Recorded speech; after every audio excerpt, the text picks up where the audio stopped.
People, and it's on 2 channels. That's true. The Blatted Cast. The Blatted Cast, if you're a fan of this guy, which we know you're not, but if you're watching me now, you can watch this guy celebrate his 100th episode today, I believe at 2 p.m. on the Who Are These Podcast channel. Now, that's a show that Chad can make fun of, that nobody watches live and nobody listens. And would you rather be eaten by a shark or a bear? Comes in 9th place. You got Nick Diaz, 78, excuse me, in 8th. Dan Carroll, sneak, 4093, snuck into the top 10. He's in 7th place. John Mantione, 6th place.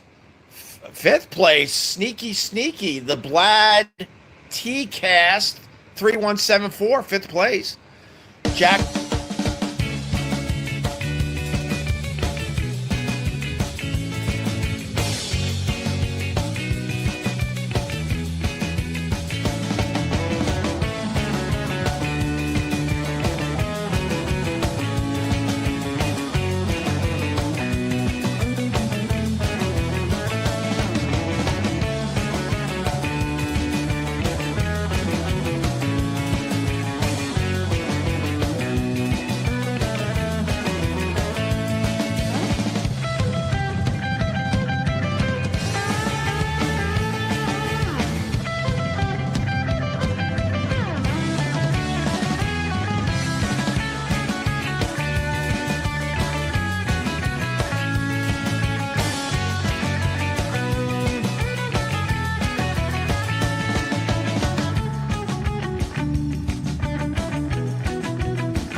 I'm television's Adam Busch.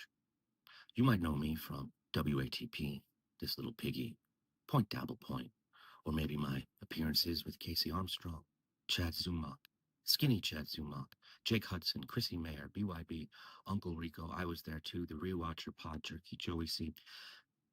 The one show you'll never see me on is Who Are These Broadcasters with Eric Zane and Christian Bladt. Not because of Eric Zane, he's very talented, very entertaining in other settings with other co-hosts. But don't worry, guys, seriously, hang in there. It takes, at least a couple episodes, a couple hundred, maybe even 1,000 before, the chemistry clicks and the audience tunes in. So anyway, happy 100th. It's a good start.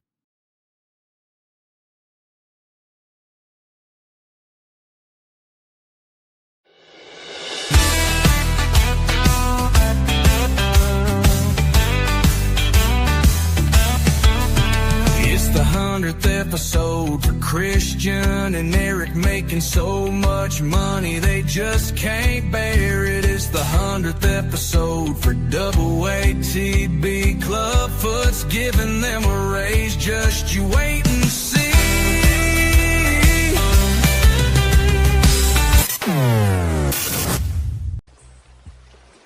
Yes, there was supposed to be 2 margaritas. Why is there only 1? Don't give me that! Hello! This is Hackride. Yes, I hope you are doing well. It has been a while. Yes, ever since Bitcoin hit 100,000, I've been doing, the young people call it chillin'. I'm just chillin', man. Living by the beach. Orgies galore. It's magnificent. Sex! Something you 2 retards will know nothing about. Anyway, I still do occasional charity work, which brings me to here today. give me the notes. Yeah. So Christopher Dennis Miller, friend, and Billy Zane's gay brother. Looks like you're celebrating 100th anniversary or something like that, huh? I'm sure you 2 are very happy together. Yes, your odd bodies fit well with each other. It's much like an Escher painting. That's very nice. Anyway, to commemorate the 100-year anniversary of your anal love, I would like to bring you the top 3 moments of the show. Yes, the top 3 moments of your show. Yes. I don't know how I have them, but I do. Here we go.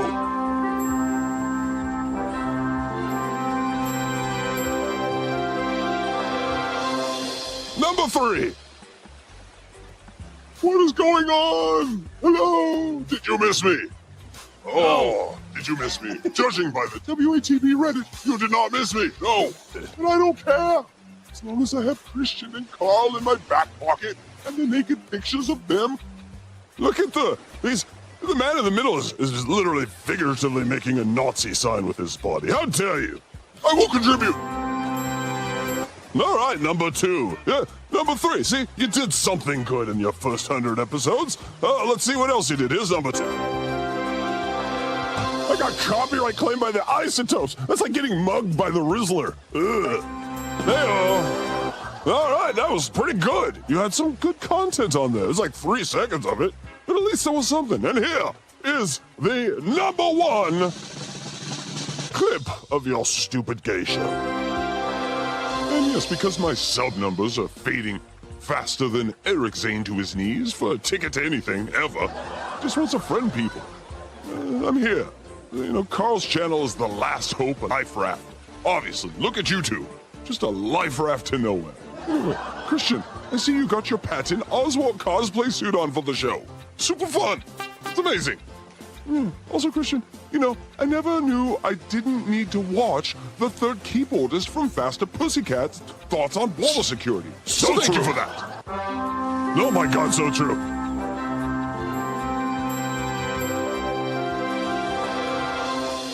So whoever you are and whatever I'm here for, congratulations. All right, next.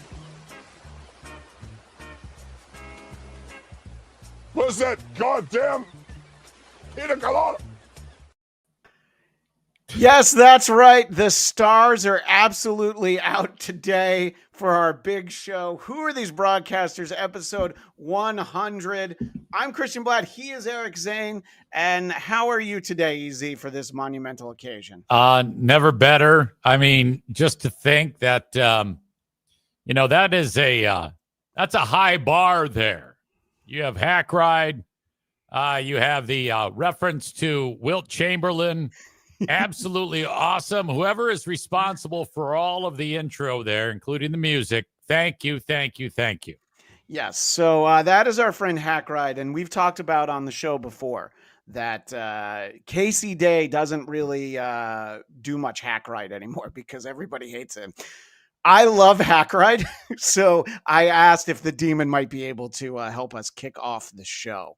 And I always appreciate it. We've got some very special guests coming along throughout the course of the show, of the course of the program. We have a mystery guest, that's right, who will be with us in a little bit. Not yet, so stay tuned. I want to thank everybody for being here today, as I said. And Eric, I'm excited for you to get to hang out with our mystery guest. People have already started super chatting, so we appreciate that. Super chat early, super chat often. Chris Primer, despite the best efforts of you both, you've made it this far. And before we get to the next super chat, why don't you explain how super chats work on this show, Eric? It's very important. Yes. Well, at the end of the day, when Christian signs off, we'd like him to sign off by saying something horrible. Maybe not horrible. I don't know. It doesn't have to be. But anyway, the super chat with the highest dollar amount is how Christian will sign off the show. So yes, sir. There's that.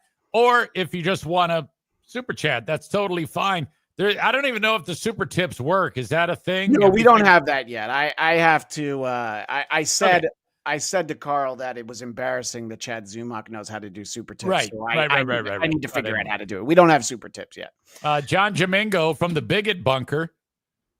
He says, congratulations, Christian. I'm putting up with Eric Zane for 100 episodes. You deserve an award for that alone. I mean, it's about 90 of the 100 that you've been on. So, it hasn't actually been that hard, Jamingo. So we appreciate that. Very good. Very good. Wow. I see that the Blattcast gifted 10. Who are these podcast memberships? That's very sweet. I thought that was the least I could do for people tuning in for the show. And remember, if you do receive a gifted membership, it gives you access to the bonus episodes. Just yesterday, Carl and Blind Mike did another Down the Drain with Julia Fox. Just an amazing story. They're, I think, 10 hours in, and she's still in 9th grade. So it's amazing. She hasn't even heard of Kanye yet, but you can get that. You can watch the show live on Thursdays. And I just wanted to celebrate our audience who got in the chat early. So I thought I would do my part and gift some memberships. I thought of doing it for a while, but apparently money's going out of style. Hamilton Burger, thank you for super chatting us again. We appreciate it. For old time's sake, look, we got to this one, Hamilton Burger. Make sure if you see any free chats from Hamilton Burger to get them up there. Happy Canada Day and the 101st. Hellraiser 69. Happy 100 boys. Can't wait for Hackamania 3 promo code Bears. Thank you, Hellraiser. And we really appreciate that. I do actually have a poor chat from Hamilton Burger that is going to tie into something we're going to do in a moment.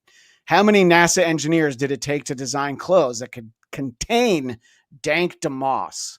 We're going to talk about our girl in a moment. Very excited for that. I think we've got all the super chat business out of the way, and we'll keep an eye on the poor chat. But you know what? It's a big show, guys. I don't know if we're going to have much time for the poor chat. So if you want to get a comment on the screen, the best thing to do is give us money. And look, it's our 100th episode. Somebody out there has got to have $100 laying around. Wow. Is KJ watching? Yeah. It's fine. We love KJ. We love KJ. I'm teasing. Nobody has to give us that much. And Dang Lizard, congrats. 100 episodes of what few consider a show. It is one of the things that I think we need to talk about before we dive in easy. There were many people who thought that there were comments early that said this won't last 3 shows. Yesterday on Point Apple Point, Carl said he gave it 7 shows, which I think is generous, almost 2 months. So everybody's impressed. I didn't expect that. Yeah. That's the best news we've had since we started this. That's very impressive. I also want to make sure that everybody knows that our buddy EZ right here, Eric Zane, you'll be at the Magic Bag in Ferndale in Michigan. That is that is a highlight of my year. I mean, the crowd, I mean, they pack it in, man. They fucking think they're getting, I heard Drew and Mike, or Drew, I should say. Just Drew Lane. Yeah. How they're getting, the tickets are flying out the door for that thing. And they won't be around that much longer. They really pack it in there. It's a great time. Carl always has a great itinerary of people that are doing the thing. And I guess Dave Landau is going to be there. Yeah, he's going to do comedy, so it'll be a great night. And you'll get to meet the Eric Zane. Who could ask for anything more? That's right. It's a veteran fight night. If you are an amputee veteran, I will fight any amputee right in the street. So yes. Only in the street, though. Yes. So if double leg IED, I'll beat the fuck out of you right in the street. Okay, so something to look forward to on September 12th. A week full of all kinds of happy occasions. All right, let's get to it. WATB, who are these talk shows? Who are these talk shows?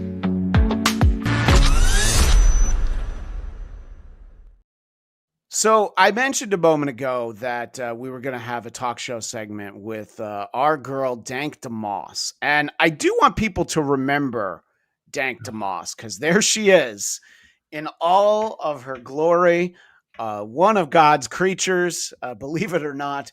And I have to shout out Vlad TV. So DJ Vlad is what he goes by. His channel, Vlad TV, it's definitely worth a follow. But what I'm commending him on today is he had a wonderful, incredibly well edited 34-minute conversation with our girl, Dank DeMoss.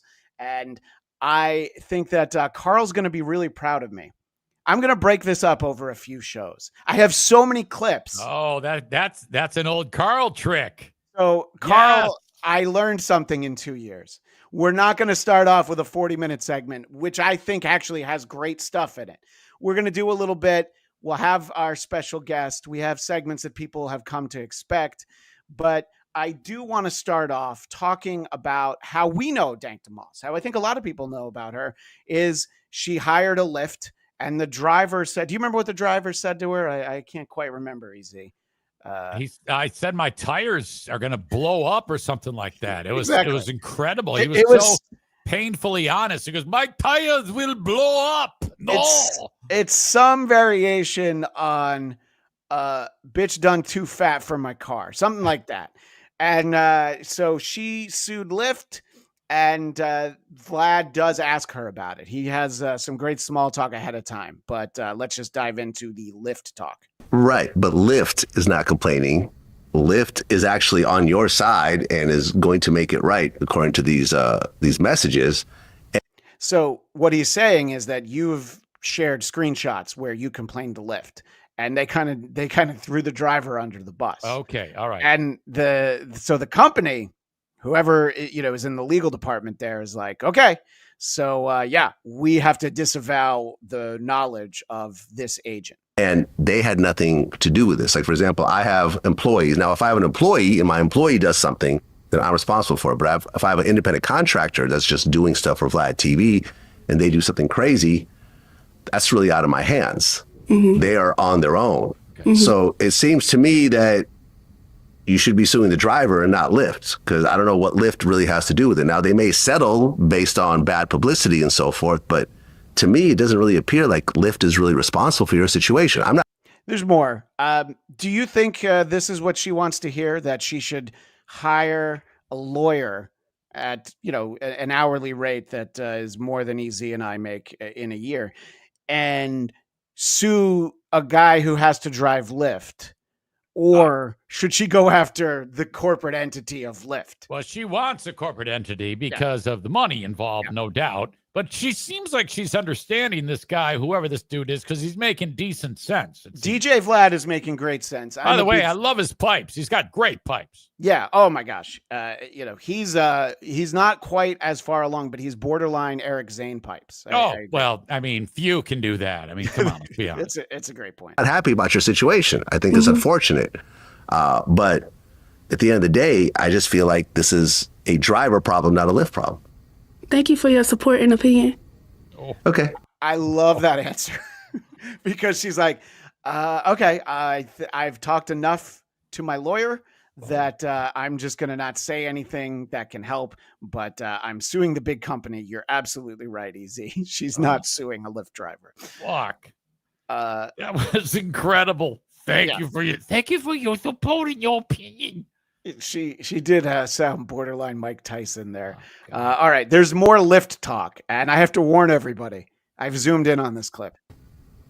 Can you see his side of the story as well?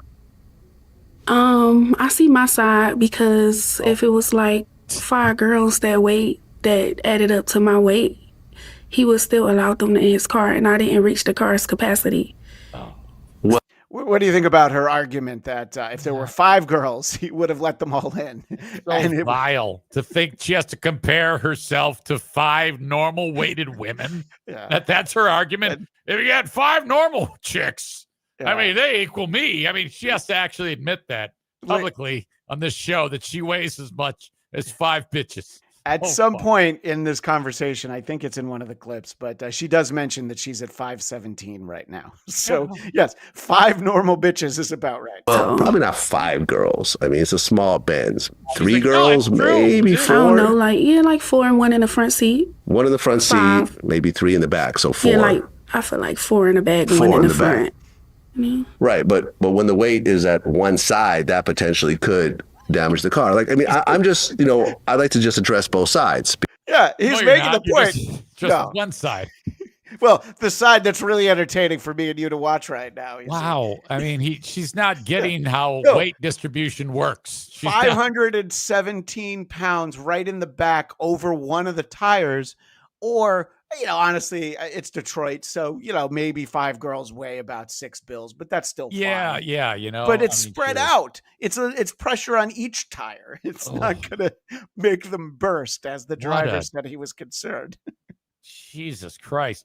Carl is in the chat. Oh, Of course, Carl. he says 4 is the limit, so that's not going to help her case. Yeah, well, yeah, exactly. Because I think that somebody explained the simple math. Thank you, Carl.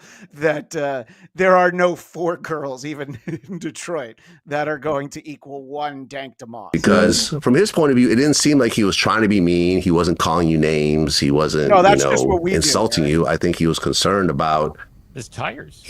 if you're driving Lyft, that means that you don't really have a lot of money and you're, driving on the side in order to, make some extra money to pay your bills and With a so love sponge.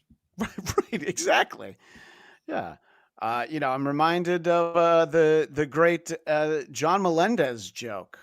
I was in an Uber the other day and I was driving.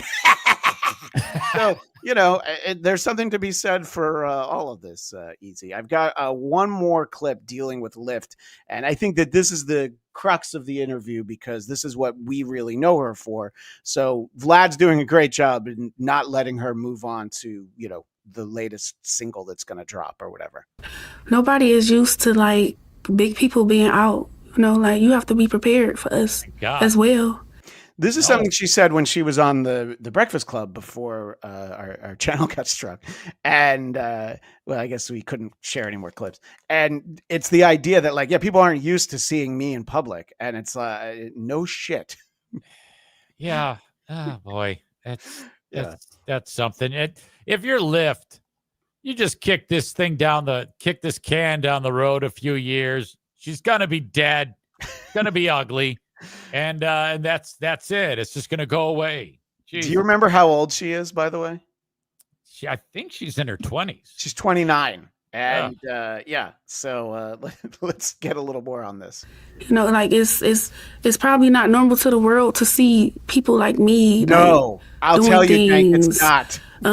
Requesting lifts and and stuff like that. So I just feel like people need to prepare for us and expect us. She's holding her bunt. listen, I think it's great. Yeah, there is a clip that's great. There's a clip that starts with her adjusting that white shirt. I don't think we're going to get to it today.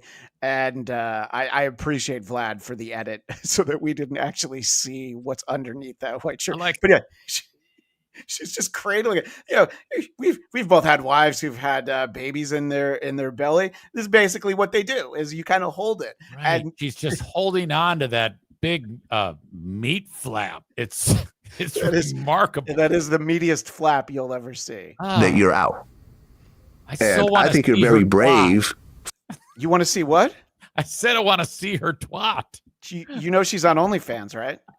Yeah, I know, but I don't want to go that far. I mean, I just want to see it now, just because it's amazing. Let me ask you this way. Have you ever seen an Arby's beef and cheddar? It is pretty much like that. For what you're doing and putting yourself out there. I saw you on the Breakfast Club. I've seen you perform. You put out music. I think it's wonderful what you're doing. And I think you're setting an example for a lot of people because not everybody weighs 90 pounds.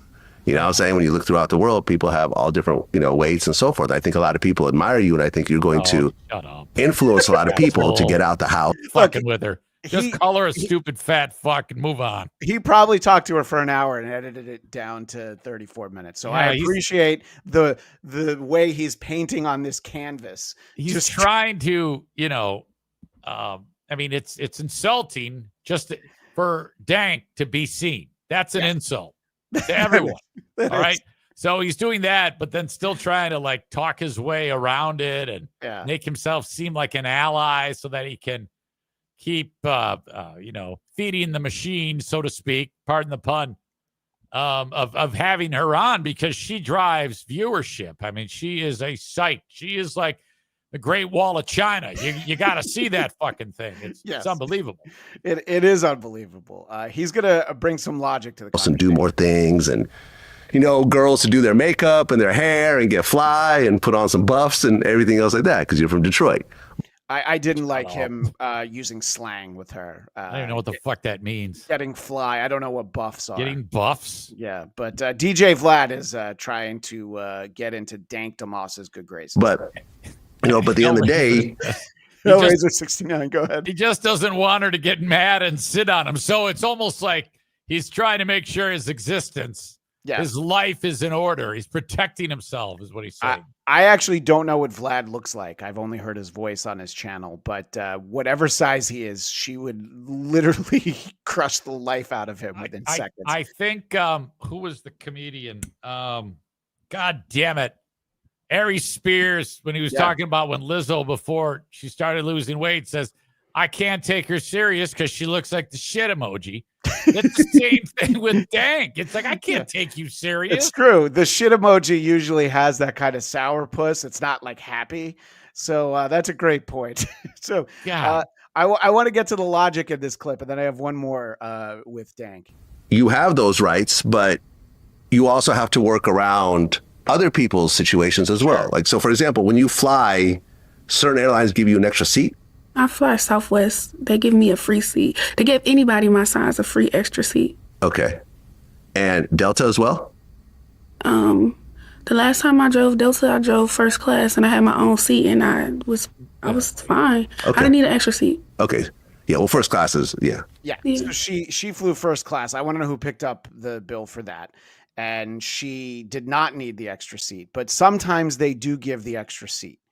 And then of course, doesn't correct herself, says she drove Delta, and then says it twice because she's a fucking moron. Well, I was trying to be kind, but if Stoneman's going to point it out, all right, so here's our final entry for today, but you can tune in next week, and honestly, probably the show after. I have so many clips of this. So the conversation continues about sometimes she gets a free seat on an airplane. That an airline gives you an extra seat that you ultimately didn't pay for, or should they be charging you for that extra seat? I feel like it's fair. Why is that? Oh, do you? It just is. Like, if that's them, if they want to give their customers a free seat because of how big they are, then thank you. I appreciate it. No, I think it's a nice gesture. Yeah. But you can look at it both ways. You can look at it as well. It's a full flight and they could have sold that seat to someone else, but ultimately they give you a free seat. And I think they're doing it to send a positive message. But from a business point of view, they're ultimately losing a little bit of money as well. Do you think they're trying to send a positive message, Eric, or is it more that they don't need this chick just throwing a temper tantrum? Yeah, they want to get off the ground. I mean, if she starts to rampage, can you imagine the damage she could do? Yeah. And Southwest can give her a free flight because they have that sort of non-assigned seating. So it's actually fairly easy. Well, I imagine if she got up to take a leak, like the pilot is instantly going to notice that the plane is rocking in a peculiar way. He's like, you know, he's going to be aware of that. And if she just got a running start like the Rhino from the Spider-Man comics and started heading to the back of that goddamn thing, it's going to go to the moon. I appreciate the Rhino from Spider-Man reference. Thank you, sir. Yes, and sir. I'm just envisioning the old faithful like barrage on that toilet. I don't even want to think about if it's a solid movement. I don't think she could use a restroom on an airplane. Let's let her finish up though, because he's making the point. DJ Vlad is saying that, they could sell that seat. That's them, that's what they want to do. I'm pretty sure they can regulate if they have like a full flight, so yeah. Oh, she's so dumb. Yeah, I think that what we established a long time ago, and Chad's missing up her lip, says her shits look like Skyline chili. I love Skyline chili. I got into is it. that like Cincinnati bullshit spaghetti chili? I know. It's that sweet chili. I got into it with Fuck that E-Rock. shit. E-Rock's going to be on the show again in a few weeks. He and I might have to really just have it out over Skyline chili. I hate it. I'm a fan, but it's true that it does look like that it could be something that exited Dank DeMoss. Yeah. All right. Well, that is our talk show segment. I'm going to pat myself on the back one more time. Very proud of the fact that I'm saving more of that for another time. And I was going to say we should get caught up on super chats, but the last one we got was from Dang Lizard. Congrats, 100 episodes of what few consider a show. So we appreciate that. Still plenty of time to super chat. But now let's head over to Who Are These Politics? Who are these politics? Who are these politics?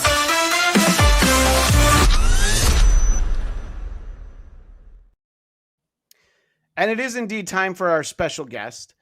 Ladies and gentlemen, if you are a fan of Saturday Night Live, particularly the Weekend Update segment, you'll enjoy spending some time with our next guest. Do give it up for Mr. Tom Myers from Tom Myers versus the Rest of the World. Tom, thank you so much for hanging out with Eric and I on our 100th episode. Well, thank you so much for the invite, and thank you so much for getting the name of my podcast correct. Therefore, being one of the 10% of people who've managed to get it correct, and also thank you for surprising the hell out of me by saying, "Hey, Tom, would you like to make another appearance on the Who Are These Podcasts channel once again?" So nobody's more surprised than me. So I anticipate the chat blowing up right now. Well, yeah, I anticipate aneurysms being had all over the internet. So listen, nobody's more surprised than me. All right, they're soulless scum. But don't even worry about that shit. Don't even worry about it, Tom. If you want to talk. If you want to talk to Tom, you do need to super chat. I'm going to tell them, Eric, no poor chats for Tom. No, only super chats. No. I'm sorry, what were you going to say, Tom? Can I do my plugs now in case this interview goes tits up? Because I have a history of getting thrown off of. Right. I don't think that's the case. I was going to address that. I thought you would never come on this channel again by your own choice. I think that no one's more surprised to see you on this channel right now than our buddy Carl. But obviously, Tom Myers versus the Rest of the World. And you let me know if you still have the Zoom show, Dat Fan and Friends. I wasn't sure what was current. I did look it up, but I want to make sure we promote whatever you're most interested in sending people to.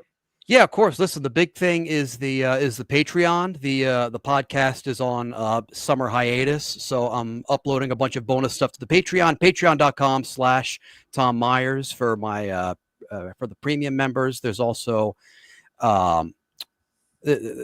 stuff for just simple bonus tier members. So either way, you get something. Right, exactly. And we appreciate that. Chad's missing upper lip. Thanks for the $1.99. Brevity, Tom, look into it. So that's pretty much the tone that we're expecting from our super chatters. A higher super chat dollar amount. Look into it. All right. Oh my gosh, where's this? I didn't even know I was going to need this. There you go. I appreciate that. So I got the bell on that because I agree that we should definitely have some more. So obviously, Tom Myers versus the Rest of the World is a largely political conversation. So I thought it was a perfect fit to have you on for Who Are These Politics? And I do want to dive into it. And there are so many things from today that I haven't even scratched the surface of. There's the alligator Alcatraz, the one big beautiful bill may or may not pass. It passed the Senate. That's stuff for next week. We have to look back, because that's the problem with doing a show once a week, Tom, is that sometimes you're dealing with stories that you're excited to get into, but everybody's moved on from them over the last week. But let's start off with Secretary of Defense Pete Hegseth crediting President Trump for the accomplishment of the military action in Iran. The bottom line here, President Trump directed the most complex and secretive military operation in history. In history. So not D-Day, not Hiroshima, Nagasaki. If you want to look at the other side, 9/11 was very complicated. So, we're not celebrating that, but I'm just making the point that did this strike you as something that we have to characterize this way, or is Pete just trying to make sure he doesn't get fired? Well, I will say that in the interest of full disclosure, like Mr. Secretary here, I am a documented alcoholic, been in recovery, haven't touched a drop of alcohol in 13 years and change. So, but I've known people like Pete Hegseth. I've gone drinking with people like Pete Hegseth, and it can't be that much of a complex operation if the battle plan could easily be concocted by just like a drunk guy just spurting stuff into a bar. Let's go. Let's find people who look Muslim and just hell with it. Let's just get them like that. That's pretty much their battle plan right there. I do think that might be the internal dialogue after he asked them to leave the bottle of Maker's Mark in front of him. But he's really out there pounding his badly tattooed chest about the accomplishment. And Eric, why don't you read this from Chad's Missing Upper Lip? Chad's Missing Upper Lip is here, and he writes, in the world of hot takes, that was lukewarm, Tom. All right, but I think he's suggesting that you're holding something back. I'm just getting warmed up, fucker. Come on. Yeah. And by the way, Chad, we just said that we would like more than $1.99 per super chat. So yeah, I mean, this is what I'm not reading anything $2 and under. That's right. We'll put that on there. No super chats for $2. So Pete, and people make fun of me for calling him Pete Hegseth. I do know it's Hegseth, or I just mixed them up. It's fun to get his name mix and match. So he is very proud of our military, and I think all of us except for Eric Zane are proud of our military. But the media isn't proud enough. Half-truths, spun information, leaked information, and then spin it in every way we can to try to cause doubt and manipulate the public mind over whether or not our brave pilots were successful. So he's angry at the media, Tom, and Eric. You've known people to have a few too many pops right before work. Does he move like an angry drunk, like Tom and I might think? I can't say. I don't have that type of ability to determine anything about this guy's state of mind. I'm impressed that Tom is, but he seems fine to me. But I'm not the smartest guy in the world. We're looking at the whole body of work, I guess, Tom. Maybe that's the difference. I mean, just as again, recovering alky here. There is no one more adept at spinning half truths than someone who's just gone about and and just consumed a few too many. So you're saying he's drunk right now? There's literally no other explanation. I mean, he definitely has open micer who needs to do a few shots before he takes the stage energy. And again, the half truths, you can spin them, you can do whatever you want, but ultimately it's like, oh, listen, I thought that lady's ass was my glass of beer. All right. I mean, listen, I didn't know that was there. You guys are making this into nothing. Well, speaking of ladies, Chad's missing upper lip with another $1.99. Now, if you add the three of them up to almost $6, now we're starting to talk. Chad, now we're cooking. He's suggesting, this is Chad's missing upper lip. I'm suggesting Tom sucks and isn't smart. All right, but I mean, I feel like Tom, do you suck and are you not smart? Yeah. I mean, listen, that's been up for debate for so many many years. I mean, I've fueled enough. I've poured enough gasoline on that particular fire. Here's the thing. I'm gonna help the segment a little bit. You know, for $50, I bet you could get Tom to say that he sucks and isn't smart. I'm just guessing. You know, maybe it might take 100 in honor for the nice red super chat. That's not a 99-cent super sticker. We need a couple of those. I have a question, Christian. Yes, if sir. Some guy whose initials are KH chats, does KH have to put a dollar amount to his chat? He's the boss, so we're gonna let Carl go ahead. Carl Hamburger, HAMBURGER. If Carl has a chat, Carl can bring up. Oh no, Carl. You know, we're your friends. What are you doing to us, Carl? Are we treating Tom like a real guest? Is this the Shuley Network? Tom is a real guest. He was kind enough to respond to my invite to. Yeah, seriously. You know, stay in your goddamn lane. Yeah. I'm trying to do a show here, Carl. Yeah, and considering that Carl in recent memory has had Michael Gavin Ali, Skinny Chad Zumach, and also Clearwater Chad. I mean, the guy's been here for 2.5 minutes. Jesus Christ. Everybody's so goddamn critical around here. We've got more. I usually only last 2.5 minutes. Just ask my blow up doll. But you know, we've got Pete Hegseth getting into it now with Kelly O'Donnell from NBC, because if there's nothing that a mean drunk likes more, it's yelling at a woman. There's a reason the president calls out fake news for what it is.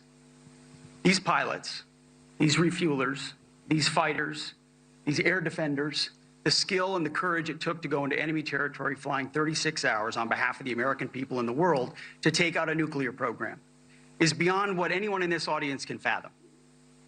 And then the instinct, there's the audience. The instinct of CNN, the instinct of the New York Times is to try to find a way to spin it for their own political reasons, to try to hurt President Trump or our country. They don't care what the troops think. They don't care what the world thinks. They want to spin it to try to make him look bad based on a leak. Of course, we've all seen plenty of leakers. And what do leakers do? They have agendas. The leak. Yeah, that's what they do is they like leak. Dank DeMoss. Well, we did talk about what that. His boss is the P-tape guy. Don't say leak, Pete. Don't say leak. No. Don't bring up that vision. Do you think President Trump is a little nervous there? Is that running through his mind that can we move on from the leaks at this moment? So obviously, Pete Hegseth, as a former weekend Fox News anchor, he is someone who kind of still sees the world as a ratings battle. He's calling out NBC because he's probably still got some loyalty. But in this one, he goes after a former coworker, Jennifer Griffin, who covers the Pentagon for Fox. And what does JFK Head Chunk say, Easy, before he gets to the next one? Comment. I don't know what he means. It says, what's this Tom fella do for a living, not comedy? That's hurtful. Not that far off. Chad's missing upper lip for $1.99. Says, oh, boy. He's creatively putting the word. I can't even say it, can I?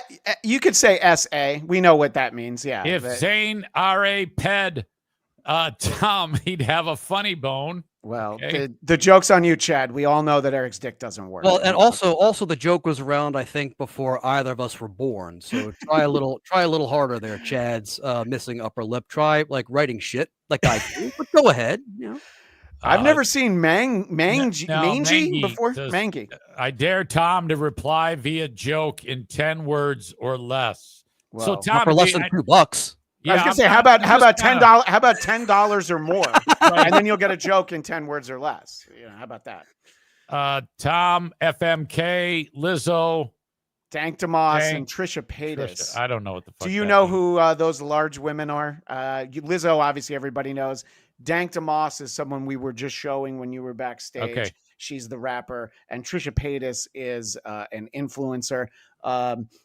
So I don't know if Tom's able to rank the F, marry, kill on those because he doesn't know who they all are.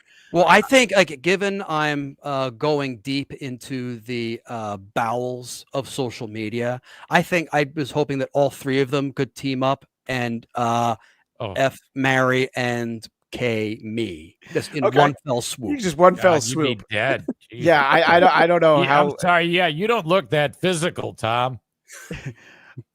But Chad's missing upper lip again. I blame Carl for allowing this for shame Carl. I didn't tell Carl. I wanted this to be a surprise to everyone. Yeah, it is. Carl is taking a shit on it like the cock that he is. The three of us and one other person are the only ones who knew that this was happening. And, so fuck that. We appreciate Tom being here. I do Well, want there goes your Christmas bonus. Yeah, well, that's all right. You know what? I already have a Who Are These Podcasts coaster, so it's fine. Oh, yeah. I don't need another one. It's fine. So let's get to the Secretary of Defense calling out a former coworker who asks a question. Certainty that all the highly enriched uranium was inside the Fordo Mountain, or some of it, because there were satellite photos that showed more than a dozen trucks there 2 days in advance. Are you certain none of that highly enriched uranium was moved? Of course. Okay, so it's the kind of question that I think a reporter should ask. It's a very boring question, but I included it because I don't think the question matches the answer. We're watching every single aspect, but Jennifer, you've been about the worst. The one who misrepresents the most intentionally what the president says.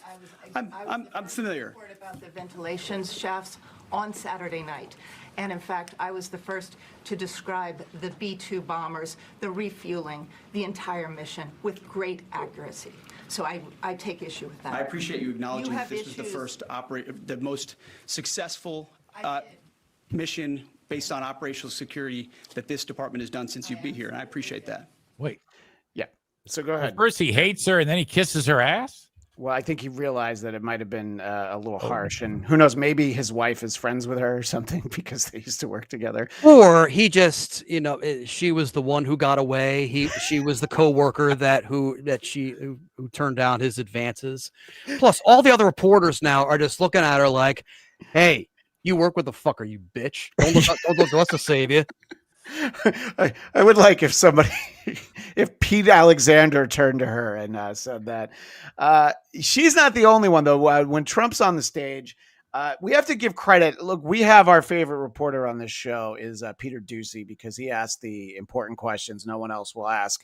He asked a doozy about Alligator Alcatraz that we'll have to show next week. But is it a doozy for the media or just a doozy for him? Because I've seen the questions he asks, and he does do all these sort of like mental gymnastics, like, my daddy got me this job, I'd better not disappoint. Right. Peter Ducey asks the kind of questions that are perfect for a show like this, Tom. That's why we like him so much, because he asks the same tough questions of the Biden administration that he does to Trump. But somebody that I don't usually give credit to is Caitlin Collins from CNN. So now anytime it's her turn, like half of her time is eaten up with something like this from the president. Fake news, CNN? Here, I'll hold it. Oh, yeah. Here we go. Wait till you hear this question. Thank you, sir. You should really say how great our soldiers and our warriors are. I think everyone appreciates our soldiers and our warriors. I do. Eric, do you appreciate our soldiers and our warriors? Whatever. They're getting paid. Fuck those guys. I don't give a shit. Sorry that I've got you in the firing line on that, Tom. All right, let's see what Caitlin Collins wants to ask. Warriors. I do have two questions for you, Mr. President. You just cited Israeli intelligence on these attacks. Earlier, you said U.S. intelligence was inconclusive. Are you relying on Israeli intelligence for your assessment of the impact of the strikes? No, this is also Iran made the statement, and it's also. So she's asking, are you relying on intelligence from Israel? And he's like, no. Iran said it too. So he's like, no. Yeah. Our intelligence sucks, but the Israeli one's good, and Iran said it, so it must be true. Also, like, Caitlin Collins isn't exactly a bleeding heart liberal. Like, she was in, she's done a lot of work for conservative outlets, and also not a lot of people know this. CNN is owned by Discovery and Warner Brothers, and Sure. one of the board members is a guy named John Malone, who is a huge Donald Trump contributor and supporter. In fact, they've gotten rid of a lot of their sort of left-leaning commentators over the years, like Don Lemon, and then they got rid of Chris Cuomo before he kind of spiraled and went into this sort of both sidesism on what's been called the Nick at Night of news. Well, it's funny that you mentioned that because you can see that this clip is actually from News Nation, which is we've had a lot of Chris Cuomo on this show, mostly because he took the time to talk to Balin Dupree, who is a TikToker with Tourette's, who may or may not have Tourette's. So Chris Cuomo asks the tough questions. He asks the important questions. I want to. There's money on the table. Go ahead, Easy. Mention it. Chad's missing upper lip is burning a hole in his pocket with John leaves and we're stuck with Tom. Ugh. Listen, I don't bitch out because the trolls are too mean. I still do my shit, and unlike Stuttering John, I stick around and I keep my show to the topics at hand, which is the various news stories, and I don't deal with the trolls. Wow, you're like tough talking Stuttering John. It's like fucking flipping a quadriplegic out of his chair. Thank you for the $2. A drunk, yeah. Free Cajun Love. Thanks for gifting 5. Who are these podcast memberships? And we appreciate that.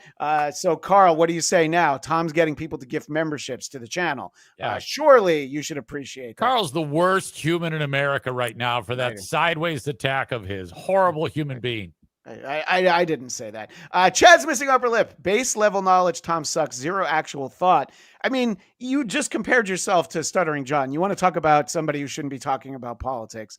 The Army Major, Robert Ojeda, Mr. Ojeda, has to really do all the heavy lifting on that show. JFK Headchunk, great work, Tom. Thanks for stopping by. Take care. No. We've got some more videos to look at with Tom. I know what you're trying to do. Carl, you're saying the ends justify the means. If the end, end is money, Carl, yes, I 100% say that the end. Listen, hate dollars are still dollars. All right, they still pay the bills. They are saying deal with it. Has to go, but I need to make sure that we get to a clip where President Trump is asked about how the head of NATO earlier in this afternoon referred to him as daddy, and Trump likes it, but the key to this clip is to watch Marco Rubio behind him, the Secretary of State, when he's asked about being called daddy. Rutte, the NATO chief, who is your friend, he called you daddy earlier. Do you Rubio can't hold regard it your NATO allies as kind of children? No, he likes me. Oh, she's got a nose like me. If he doesn't, I'll let you know. I'll come back and I'll hit him hard, okay? No? Do you He did it very affectionate. Daddy, you're my daddy. So Trump tries to Trump his way out of it, but she's like, okay, but I did ask you a question. Do you regard your NATO allies, though, as kind of like children, and they're obviously listening to you and they're spending more, and you're obviously appreciative of that, but do you hope that actually they're going to be able to defend themselves, defend Europe on their own without... I think they need help a little bit at the beginning. And we could stop it there because Rubio composes himself, Tom. At least he answered it. I mean, he was being, I thought that the exchange was fine, but you're right. Rubio laughing at that is outstanding. Yeah, that's the money shot. Yeah. It must be very awkward for Trump to hear someone refer to him as daddy and then not think, oh, I want to fuck this guy. Well, probably. He said he wanted to bang his daughter. It's out there. That all your shit to if he wasn't her father, he would date her. I think that does imply what you're saying. Oh my gosh. Free Cajun Love, $5. Wasn't watching live. Didn't know Tom was on. My mistake. All right. Well, there we go. Big spender. No more blue super chats. Tom's looking for money cash hose. That's what he let me know. All right, well, let's move it to a local election that there's a lot of interest in. The mayoral primary, easy for me to say, in New York City for Zoran Mamdani, which, by the way, my favorite Adam Sandler movie. Don't mess with the Zoran. In some cases, I know you hated that joke, Easy. Don't look at me. Of course I did. In some cases, his win is being celebrated because of who lost. And that would be true of Brad Lander, who also lost, but he's very excited that Mamdani's win means someone else lost. Cuomo. Andrew Cuomo is in the past. He is not the present or future of New York City.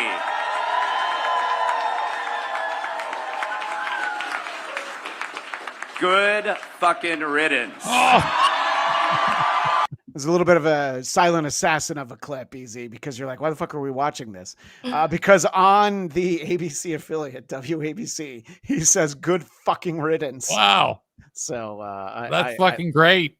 Yeah, I enjoyed that. Go ahead with the super chat there. I know JFK Head Chunk gives $2 and says, Tom, how fat is that cackling pig on your podcast?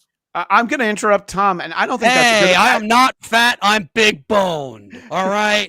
And it's not a cackle. It's a legitimate laugh. I don't think that's a nice way to talk about Jeff Heisen. I think that that's very mean to what he said. No, I love Jeff Heisen. He's a Mets fan like me. Yeah, if he was a Yankees fan, I would say go JFK Head Chunk, being an Orioles fan. But no, he's a Mets fan. Be nice. Well, this is a deal with the devil. Chad's missing upper lip says, Zane, I'll be nice to you if you get rid of Tom.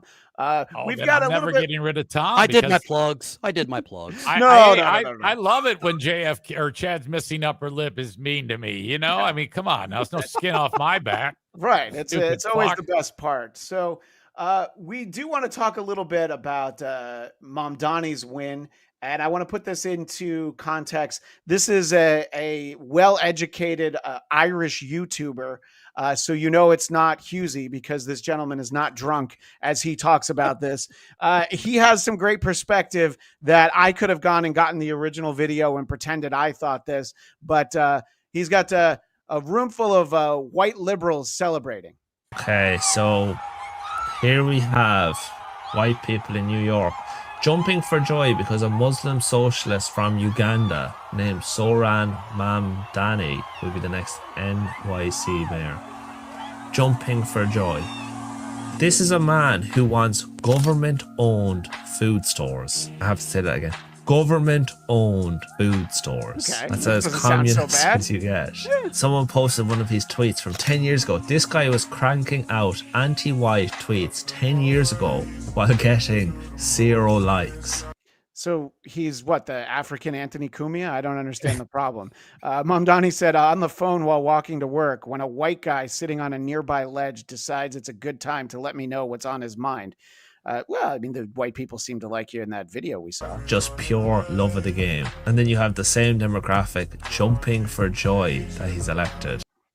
So what do you think about a potential socialist mayor for New York City? Which, by the way, unlike Greg Opie Hughes, we have to point out, he's not actually the mayor. He won the primary, and he's going to have to beat Curtis Sliwa and his red beret and his cat at the election polls. As he did. As Tom to answer that or me? I'm sorry. No, Tom.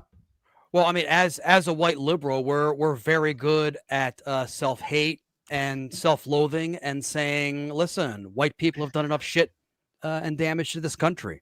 So you're saying that we should give him a shot? Like it can't get any worse? Is that what you're saying? So give it. Exactly. And it's like, people started posting memes afterwards after Mamdani won. They started posting images of the World Trade Center. I'm like, we have no problem electing the people who are responsible for 9/11. I mean, George W. Bush won in 2004. even EC wants to back away from that one, which is funny. Chad's missing upper lip. This is great. Tom makes me anti-white. Chad, I know you're joking because there's no way you could ever be anti-white. We appreciate you being in here. So people that are considering whether or not Mamdani is somebody that they want to vote for, I'm going to say that it doesn't really matter so much the government-run food stores and socialist communist policies.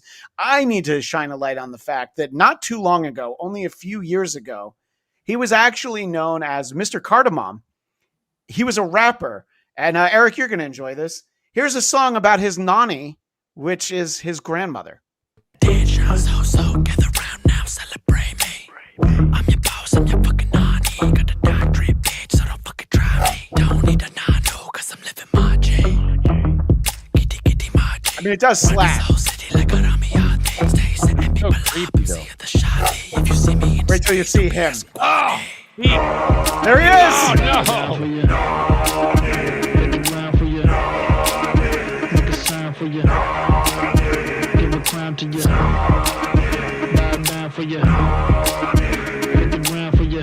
I just want to leave that up for a moment. Yeah. So Let's see. 3 straight, I'm presuming, cisgendered white men discussing a rap video. Like, what could possibly go wrong? yeah, that's a great point. This won't get this channel struck. I did run that video through a process I learned from my buddy Hackride to make sure that we wouldn't get a copyright strike for it. Oh, how about that? Because he did. filter. I guess because he believes in communism, that the proceeds of that song should be shared amongst everyone. Either that or it didn't have nearly enough page views to A lot of references to Hackride, by the way. I mean, he's really coming into his own in this show today. Yeah, which is interesting because if you want to look for him, you'll just have to settle for Casey Day everywhere else. But in any case, there were a few more clips, Tom, that you specifically wanted to show and comment on. And let's get to this. Is Lauren Boebert is on with our buddy Primetime Alex Stein. Oh, I love this chick. You just want to go see Beetlejuice with her, right? So hot. So she's talking about Representative Jasmine Crockett, and Primetime Alex Stein definitely teased this one up for her. And President Trump did everything that he was supposed to do. And he didn't need Jasmine's permission to do it. No, he didn't. I was kind of saying that facetiously, but that video is so funny. She looks like she needs to, she's been eating at the Congress commissary a lot. But, okay, real quick. She's a sophomore. I would call it the freshman 20. You know, they try to wine and dine you and get you to all the fancy places out here. You know, I even got it my freshman year a little bit, and I wasn't going to everything I was invited to. You owned. What do you think about that, Tom? I mean, it's like Alex Stein and Lauren Boebert discussing this kind of stuff, and the fact that someone like Lauren Boebert, especially, is in power and she has some say, it's absolutely depressing. And the fact that she's going on Alex Stein's show and like legitimizing him, like if a woman spit on Alex Stein's face, like that would be the first fluid that a woman would be willing to give him. I mean, he's not not charming. He's not charming. He's not likable in any capacity. Well, haven't you ever seen him with the big MAGA hat? He has the really big MAGA hat that he like wears on planes and stuff. What were you going to say, Easy? Yeah, I thought Carl was on the show. Carl was on the show, but that might prove Tom's point. At least for where Tom is standing. Well, we're fans of Primetime Alex Stein because he gives great content for shows like this one. Even when you don't have to be a fan of someone to get content. I mean, I've been covering Donald Trump for the last 5 seasons on my show, and I thought he was a dunce. Seasons? I thought he was a dunce since 2004. Back when people thought he was a liberal Democrat. So it's my dismay goes both ways. Easy, as a fellow podcaster, you're intrigued by the fact that Tom has seasons. Yeah, I assume that just means you take the summers off, right? Okay. Summers and holidays. Okay. I need a break from all of this shit. Well, I have a life outside of podcasting. Out of the last 100 weeks, I think we took off one. And people would say it's all right. You could do the show in seasons. Whoa, Chad's missing upper lip. $4.99. Even Boebert can't make up for what you've done here today, Tom. We're all dumber because we have had to listen to you. Sorry, Chad's missing upper lip. I'll cut down on the syllables. Was that 10 words or less? I think it was pretty close to it. Okay. All right, we've got. I'm taking mental notes. What we have here now is Tucker Carlson, who on last week's show just filleted the great Ted Cruz. But we have him talking about Laura Loomer here, who we've featured on the show a number of times. My favorite clip is when someone Venmoed her $100 to trick her into eating dog food on her show. We've shown that clip before, so we don't need to show it again. But that's who we're talking about here, or who Tucker's talking about. True, and it's very frustrating as a literal person who cares about what's true to see people jumping up, Mark Levin or Laura Loomer, that's the world's creepiest human. I don't even know where she came from or who she is exactly, but she's running around. I'm Donald Trump's, defender. It's bizarre. Champion. champion, and I'm the arbiter of what it means to be for America. Someone who, again, has no interest in the United States. Is she the creepiest human on the planet, Tom? On the one hand, it's like Tucker Carlson has no right to talk about who is creepy looking. Neither do I, for that matter.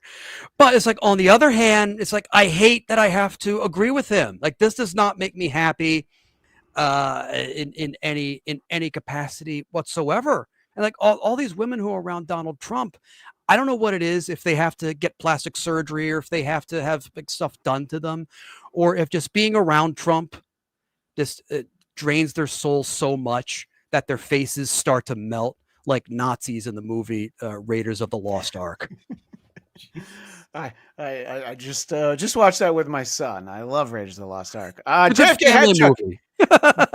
He's 10. It's fine. Tom, what happened to your front hair? It's called growing up and maturing. You should try it sometime. JFK Head Chunk is a friend of ours, but for only $2, our guests can say whatever they want. All right, so the last politics clip, I know you wanted this one. Charlie Kirk, who we've shown on the show before, he's answering a question from a 14-year-old girl just about sort of the path she should take. And this is, I think, Turning Point is the conservative organization that this is a part of.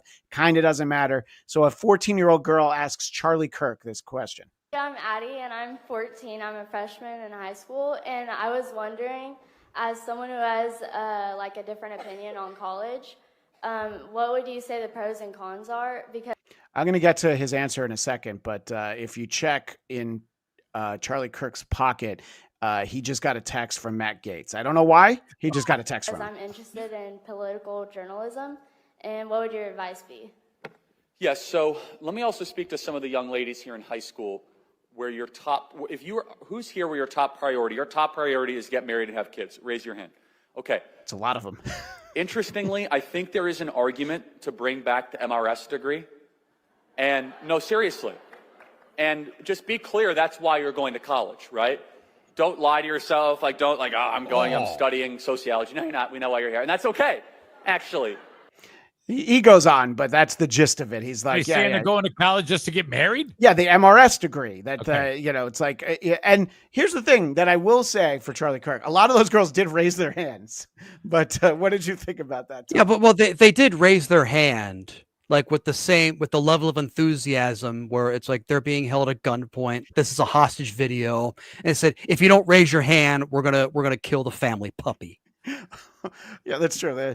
I don't know if Addie there is necessarily like, okay, it just seems like That was the a thing to do. fantastic bait and switch. Get them to raise their hands that they one day want to be married and have kids, and then suggest they're all going to school just to find a husband. Yes, exactly. Tom, in a moment, we're gonna have to we're gonna play a game with you, which I let you know that we are gonna have a game. Hamilton Burger, thanks for $2. Happy Canada Day, Hamilton Burger. Tom, tell your pals at Cumtown that WATB says hi. I don't think that those guys are actually friends with you, Tom. No, I mean, I sort of came up with Nick Mullen and Stav in the Baltimore comedy scene. I never really got along with Nick. I was okay with Stav, and long story short, that podcast did turn a lot of people onto me, and a lot of them, if you look at my bank account, have become like legit fans. And they don't believe like half the bullshit that Cumtown says on their podcast. I mean, I have proof, I have documentation that they are admitted and documented liars. So I'm coming at you with 100% integrity. JFK Head Chunk wants to know if we can see your notes. Please. Here you go, JFK Head Chunk. There you go. Here's my notes. It's all there. It is all there. And you just have some paw prints there. Yeah. And you recently, I think it was maybe on Blind Mike's show, I think you were in the chat and you had to explain, no, they didn't offer you all this money to come on, because they were saying they did. And that I think it was like they said they offered you $1,000, and your point was, if they offered me $1,000, you would have seen me on that show, right, Tom? Yeah, I mean, it's like there's a difference between saying you're going to do something on a podcast when half the people talking on podcasts it's just bullshit anyway. So it's like, okay, show me the money, show me the offer. I never received an offer. And breaking news, I was DMing with Adam Friedland earlier this week. And he says, well, yeah, we're basically, because I offered a good amount of money, just like a fraction of what they offered to do a virtual interview, just like this. Is like, well, no, we want to have you come in studio and we want to have you do a bit. And I'm like, I don't do bits. I'm too old for that shit. And most importantly, he offered $0. Oh, like that was his specific claim. So I'm like, well, fuck those guys. That's not the way to respect a guest. It's also not nice to read the super chat, but because there's money attached, you understand, Tom. Well, listen, money's money, man. You know. Chad's missing upper lip. Thanks for the $1.99. Long story short, right, Tom? Shut up. Okay, thank you. Chad's missing upper lip. Whoa! Oh my gosh. Adam Busch with $9.99. Your friend Adam Busch. My phone's been blowing up since you played my video before the show even started. This money is for Tom only. All right, I think that's fair. All right, nice. we'll have to cut me, Eric, and Carl out of that $10. I don't want Adam Busch. Adam Busch, very, very generous, by the way. I'll just say that Mr. Busch took care of the Tomster quite nicely. So thank you very much. Adam Busch recorded a nice video at the beginning of the show that, of course, Eric Zane didn't see because he was taking a shit or drinking coffee or fixing my hair, goddamn, or drinking coffee on the toilet. Apeshit Media asks, "Is that Art Garfunkel with AIDS?" No, that's Eric Zane. He's on this show every week. I don't know why you would say that. That's a terrible thing to say. Apeshit Media. All right, today's July 1st, so we need to just very quickly dabble in the world of sports. Who are these sports? You know what I'm saying? Who are these sports? Let's see who's playing.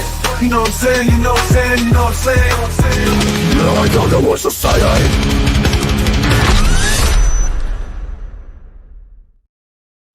As I mentioned, it is July 1st, which as a Mets fan means that everybody has been posting on social media, making sure to wish me a happy Bobby Bonilla Day.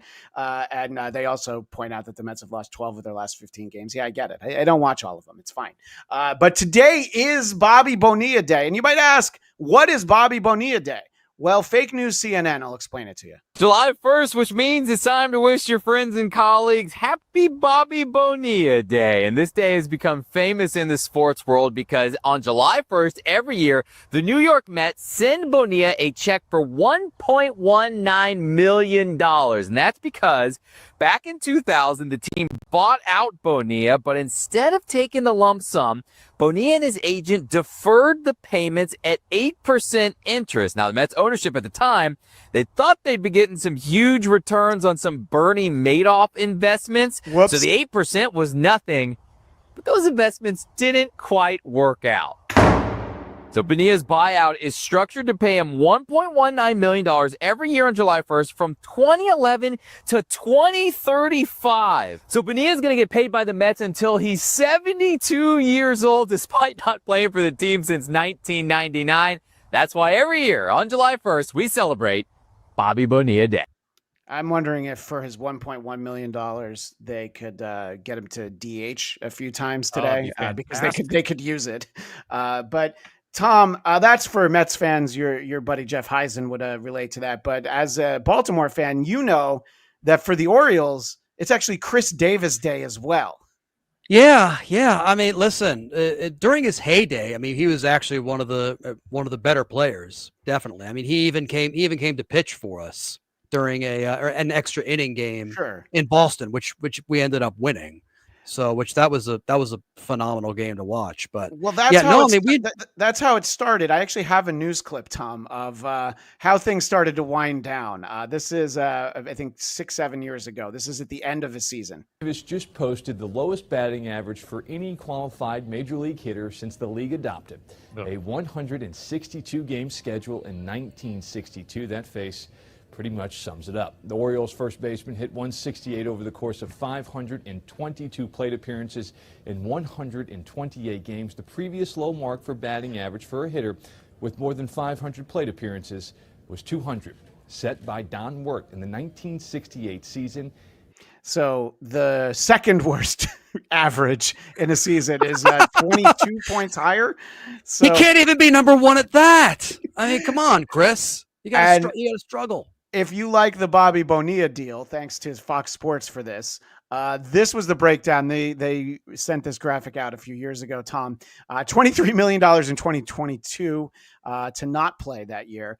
And we're right now, actually, no, this is a year that he's still getting 9.16, 3.5 the next few years. And then between 2033 and 2037, he'll get the $1.4 million for all $65 million. He has not played on the team since before this graphic was created. Right, Tom? This is a note. If you want to keep me off of these shows, hint, hint, hint. See these. I mean, I might not get these numbers, but see these little payments that they get every single year. Just a thought.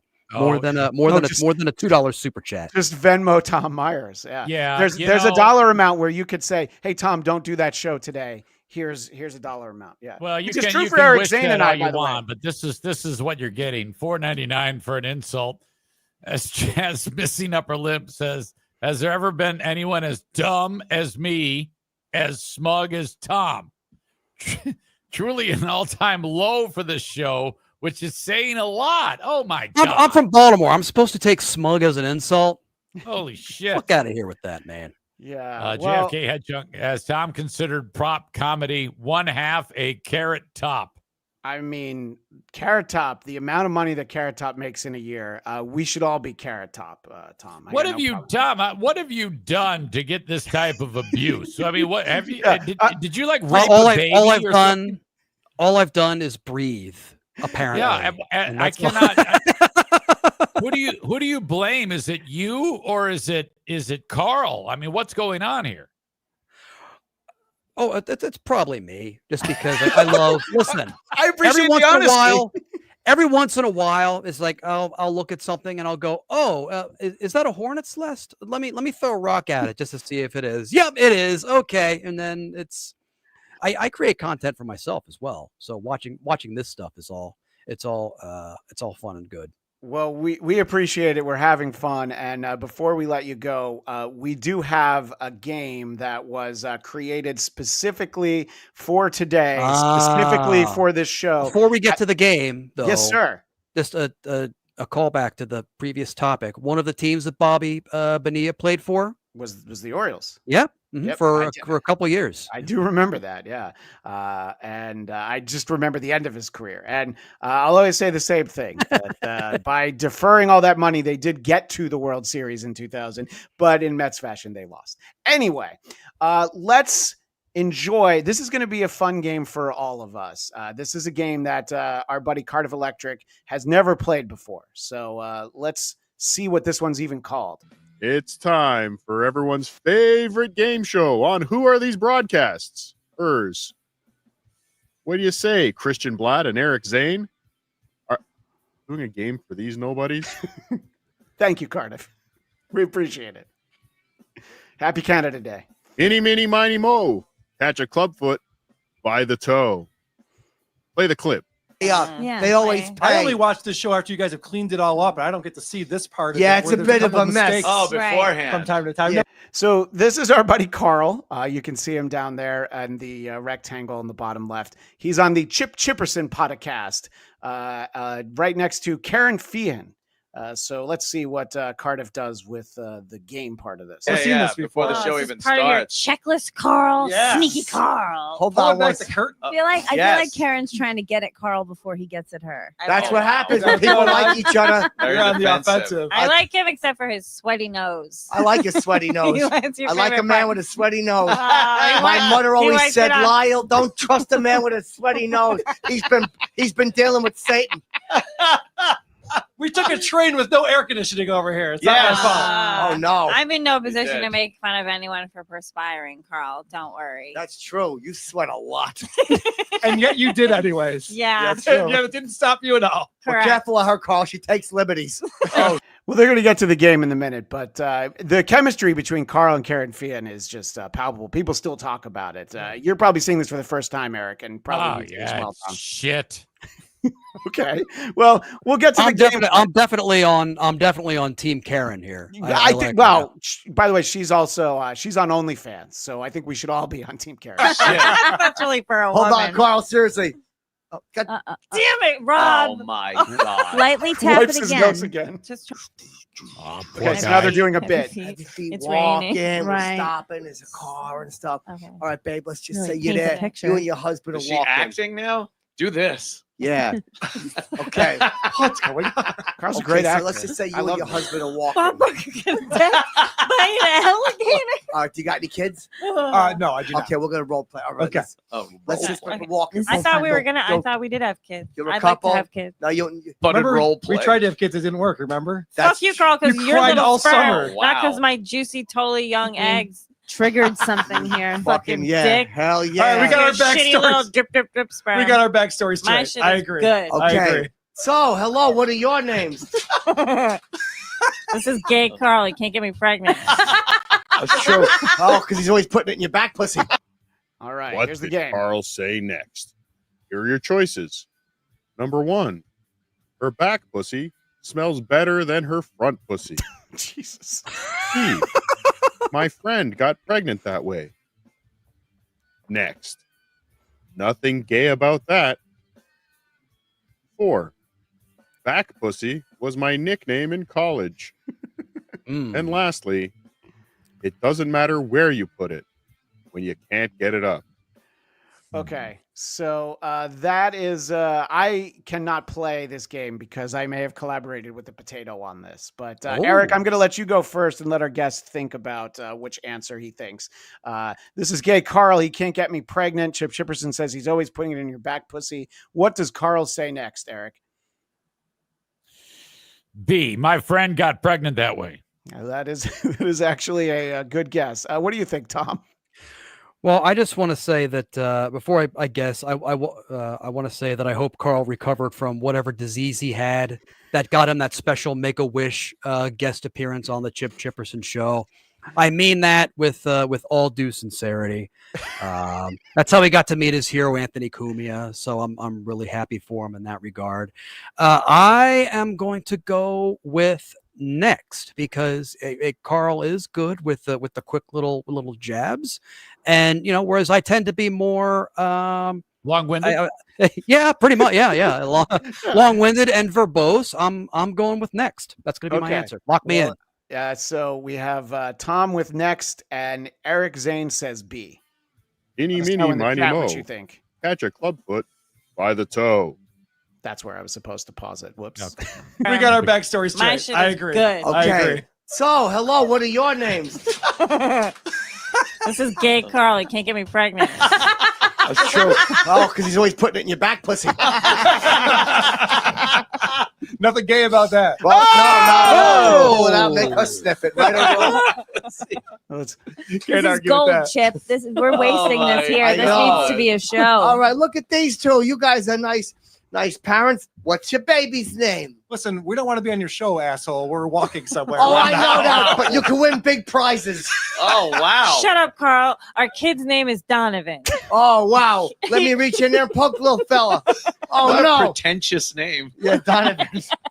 Yeah, Donovan. He's a light-skinned black kid. He's either going to be a quarterback or a star in 1957. Did he sing a song? Donovan. Donovan was a singer Yeah. back in the Remember Del 60s, I Shannon? think. My little runaway. Oh, yeah. Oh. So wait, my Cardiff, sperm we're doesn't just- work and I'm a cuck? Is that what you're telling me right That's now? what it sounds like, That's what Carl. it sounds like right now. That seems to be the narrative that I've created. I noticed that. She has a type, Carl. Yes. Hey, That's Cardiff, all for the this game is time. called 2 minutes. I just want to take a moment to congratulate Eric Zane and Christian Bladt on 100 episodes of Who Are These Broadcasters? It's a testament to the fact that when two men have too much time on their hands and very little dignity, they can accomplish anything. See you at episode 200. Oh my God. My sperm doesn't work and I'm a cuck.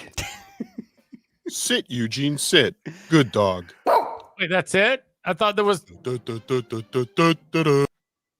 We just did the one. I thought all that shit was. we're gonna No, do it again. Jesus, that was 4.5 minutes. You want more of those? No, it's I not. hated That's every bit of it. I hate shows like that with all these Does fucking Cardiff? loudmouths. Fucking I know. shut I know up. Cardiff. I know Cardiff doesn't know how to have like a personality or be appealing to people or how to troll. But does he also not know what 2 minutes is? I mean, Well, holy fuck! This I is think- coming from me. I appreciate It's bad you when an being- Irish guy is ripping on a potato. I mean, come on. When I mentioned to Cardiff, it's like, hey, do you want to make a game making fun of Carl? I hadn't even gotten the L out in Carl, and he was happy to do it. Oh, So okay. I figured that would be fun for you, Tom. Tom, we Yeah. appreciate you spending so much time with us.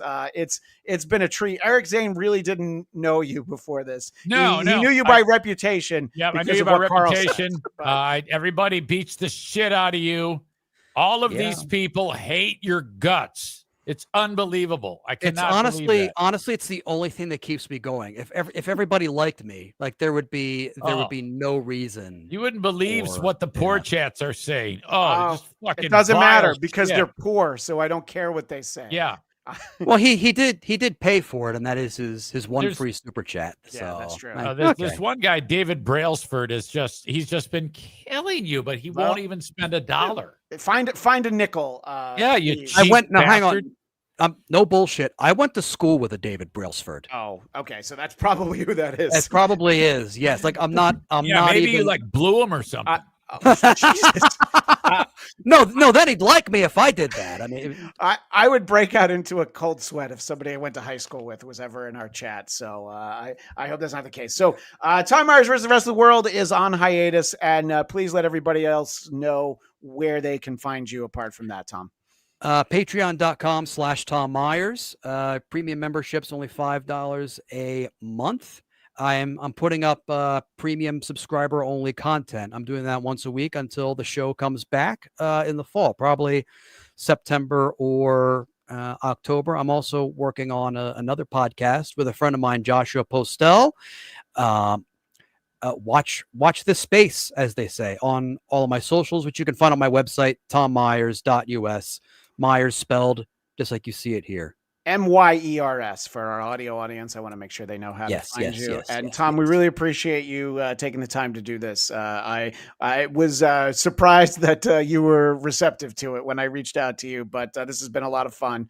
Well, you asked for the Venmo, so of course I'm coming on. No, listen, I was happy to do it, and I don't care what the free chat says. Let's not make this one done. They don't have any money. I so would. that's fine. I would. That's bullshit. I know you care. Well, That's thank bullshit. you, Tom Myers, everybody. We really appreciate you being on the show. That was great. And lots of surprises on the show today.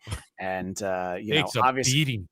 Oh, my God. You thought we took a beating? That motherfucker takes a fucking pounding. Yeah. It was I was not looking at the poor chat because I had so many clips to play. Eric, I do have to check with you. When's your heart out? Because we got a lot of shit we didn't get to, and we've got some. Kristen, we're fine. This is the 100th episode. God damn it. Well, Okay. I'm really, and I do mean really, glad to hear you say that, because it's time for what is quickly becoming everybody's favorite segment. WATB, who are these Eric Zanes? Who are these Eric Zanes? WATB, who are these Eric Zanes? Who are these Eric Zanes? And I have a ton of stuff that I'm going to save for a future episode. I can't even scratch the surface on the former show you worked on, but I did find a local news appearance you did where you were at a desk with the two of them. And I was just like, oh my God, you hate those guys. So we'll talk about that another time though. That's not for this show. I knew you'd laugh when I said that. The thing that we need to know about Eric Zane is more than anything else, he's a professional. Got fired 2 days later, podcast. Yeah. Got done with the podcast, looked at my inbox. All these people signed up for Patreon. Bought me a month. Yeah. All right. And then, then the audience started to. So why is that windscreen there in front of your mic? I don't Tom? know. I've never used it. That's not mine. It's someone else's studio.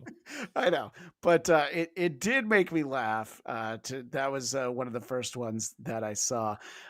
There's a lot of things that I could focus on. There are multiple appearances. Do you have something on the local news stations in Grand Rapids? Do you have like envelopes of, compromising photos for because the number of local news clips with Eric Zane, like I couldn't use them all. I had to pick and choose. How do you get on the news so easily? Contrary to the opinion that everybody hates me, I have a lot of friends, and occasionally if something happens, like when I got fired, there was a lot of news and scuttle about it. So I think they realized that it gets asses in the seats. And so I'm fortunate. So when I say, hey, I'm starting a podcast, can we do a news story? Sure, come on. So there you go. Well, this is after you were fired from the big show, and you have a bold proclamation for what was going to come next. Zane says his goal is to be the #1 show in the morning, and that is what he's working toward. Do we want to spoil what happened, or should we just keep going? Oh, it was such this particular show that I was on for like 2.5 years is my own show. Man, nobody listened to that fucking thing. It was a catastrophe. Yeah, but your goal was to be number 1. He also revealed his side of the story for the first time about why he was fired. There was much speculation after he was let go that it was because of some unfavorable comments he had made about the Deltaplex and its owner. I don't know what that is. We don't have time. I want to know all about what that is. Oh, it was so not sexy. Okay. It was, I mean, a lot if of people if it's a quick explanation, you can just say it then. Yeah, the place was a dump, and I said so. I go, this place sucks. And then it turns out he advertised, so he bitched, but he wasn't that pissed off. Radio station wanted to save money. They said, now we can axe him.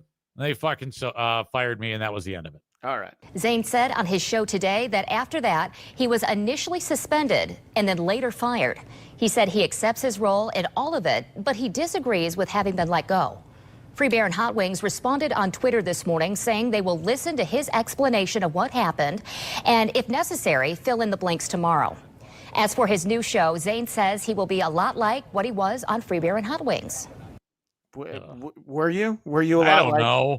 I guess. Well, not in terms of audience, because no one listened to that goddamn show. Yeah, so let's jump ahead. This one, they got you in studio. This is after the show. What was that station? WBBL? Is this when I was wearing the gay blue shirt?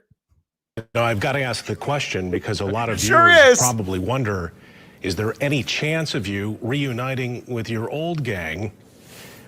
So this answer you're about to give, this is years ago. I've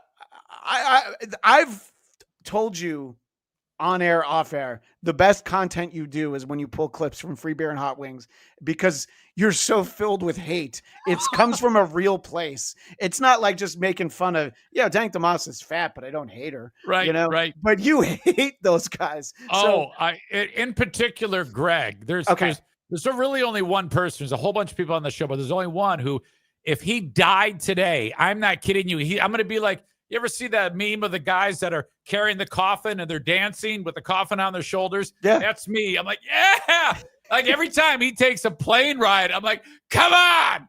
Come on. Is he Free Beer or Hot Wings? That's Free Beer. Okay. Yeah. I hate him. Yeah. Fucking hate him. Yeah. That's why this is interesting. This was in January of 19, this clip right here. Want to hear your answer to whether? Oh, of course.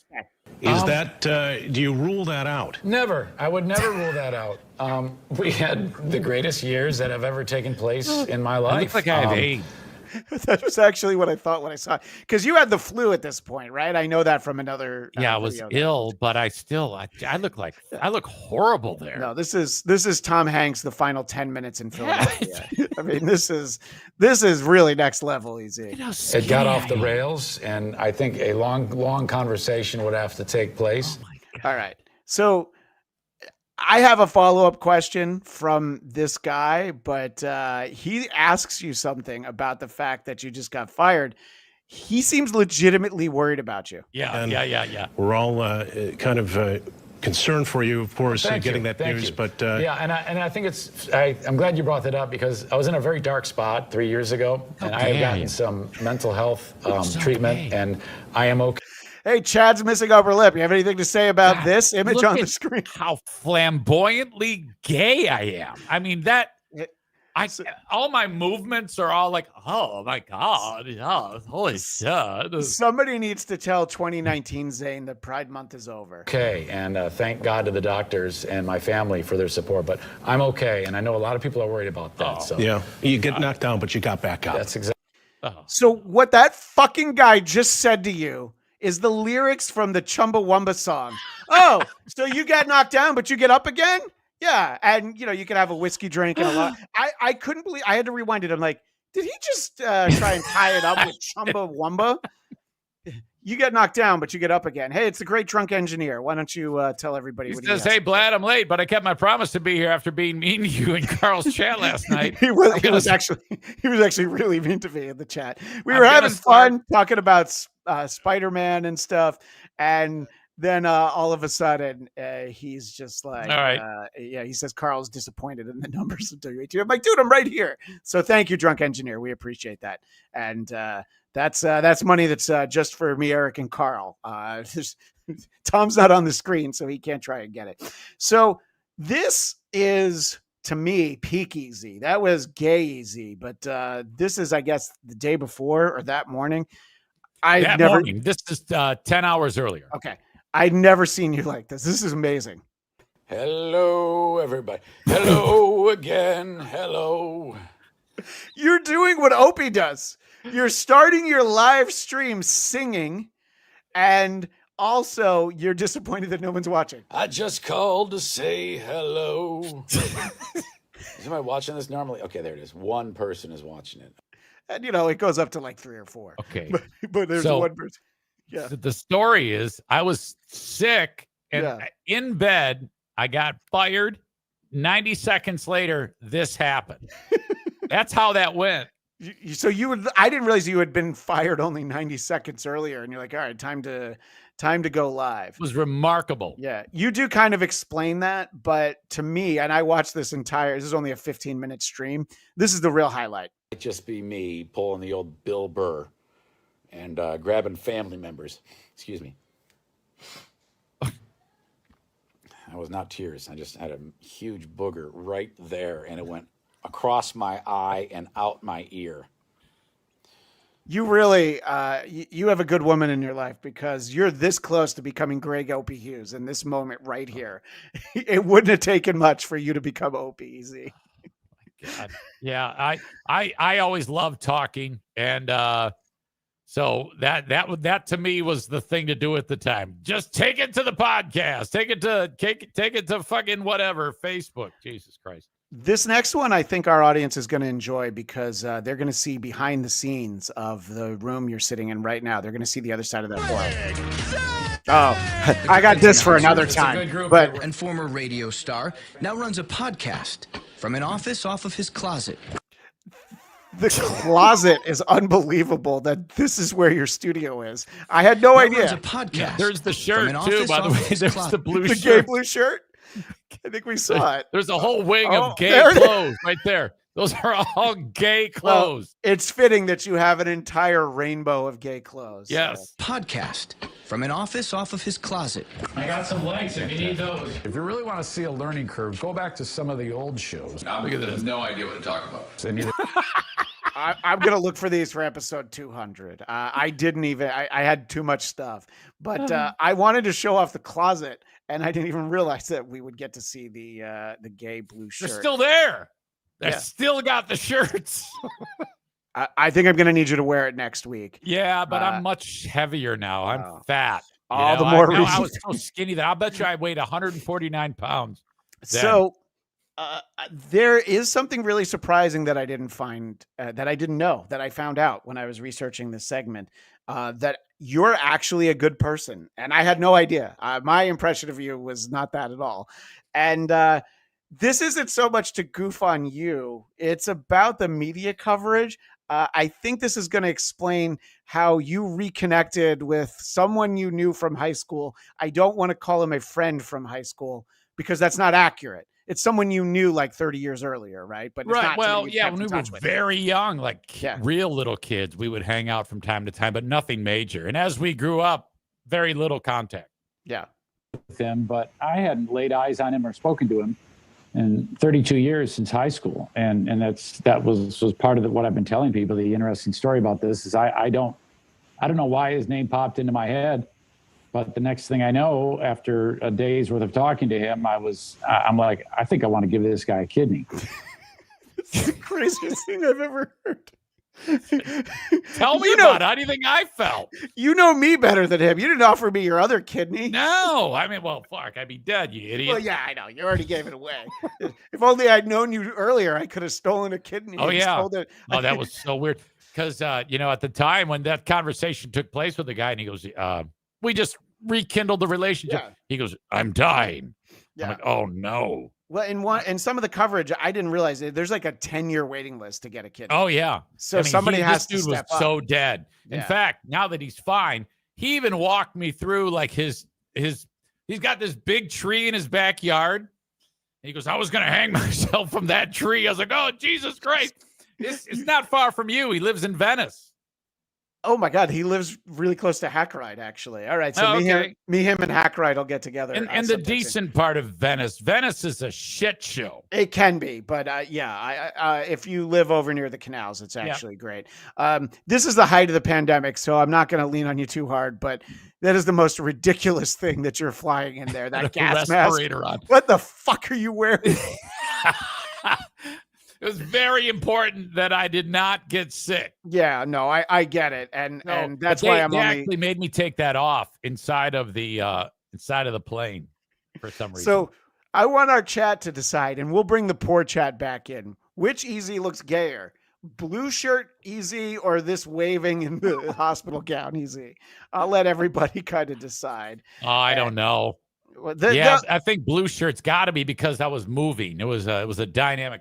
Oh yeah, I'm so concerned, and I'm just so gay. Yeah, very dynamic. I love the fact that this is the broadcast aspect of this. They're not saying the guy's name, which is fine, but the way in which they do it, I have to share. Or discovered dude is Jeff, an acquaintance from high school. Yeah. The time has made a stranger. So they blur him out, but are they okay to show all these other losers? Can they show these, and by the way, a number of them are dead. Yeah. And I see a guy who looks like he might have also been an extra in Philadelphia, but I couldn't believe they blur out the guy that they care about, but it's that they show everyone else. Yeah, boy, goddamn the 80s. What a sorry bunch of losers there. Yeah, that's right. A bunch of fucking roadies for the band Dio. Well, you do give off a real holy diver vibe, and I do think that those of us who went to high school in the 90s are so much cooler than you guys. This is a very sweet moment. I kind of get why you filmed this. I don't get why you gave it to the local news station. There? Hey, How are you? I'm okay. How are you, sir? Not bad. So, yeah, you can have the kidney. Oh, man. Yeah, man, it's going down. No wonder the guy didn't want his name said on TV. He's super. I think I start crying too. Yeah, that's because It's all yours. You're smart enough to keep your head down. It's okay, buddy. I love the you can have the kidney. Yeah. Now at that particular point, it took months of testing. Yeah. And all that time he's like thinking he's gonna die. Yeah. So I finally got the green light. Hey, everything's a go. And I told him. And that was his like, oh my God, because this dude was fucking dead. Yeah. He was so dead. I can't believe this, that you did this for somebody that you really didn't know. And, it's not that big of a deal. It really isn't. Some would say that it is the second most charitable thing you've done in the last hour and 40 minutes, but that is not for me to say. I have one more easy kidney clip. It doesn't have anything to do with you and everything to do with the guy asking you questions. Times when my brain has tried to fight me and I haven't listened to it. I just put it to bed. And then Yeah, that's it. Crying. Sorry. No. Why the tears? Why the tears? This dude was gonna fucking hang himself. I didn't even know that when I pulled this clip. Why the tears? Shit.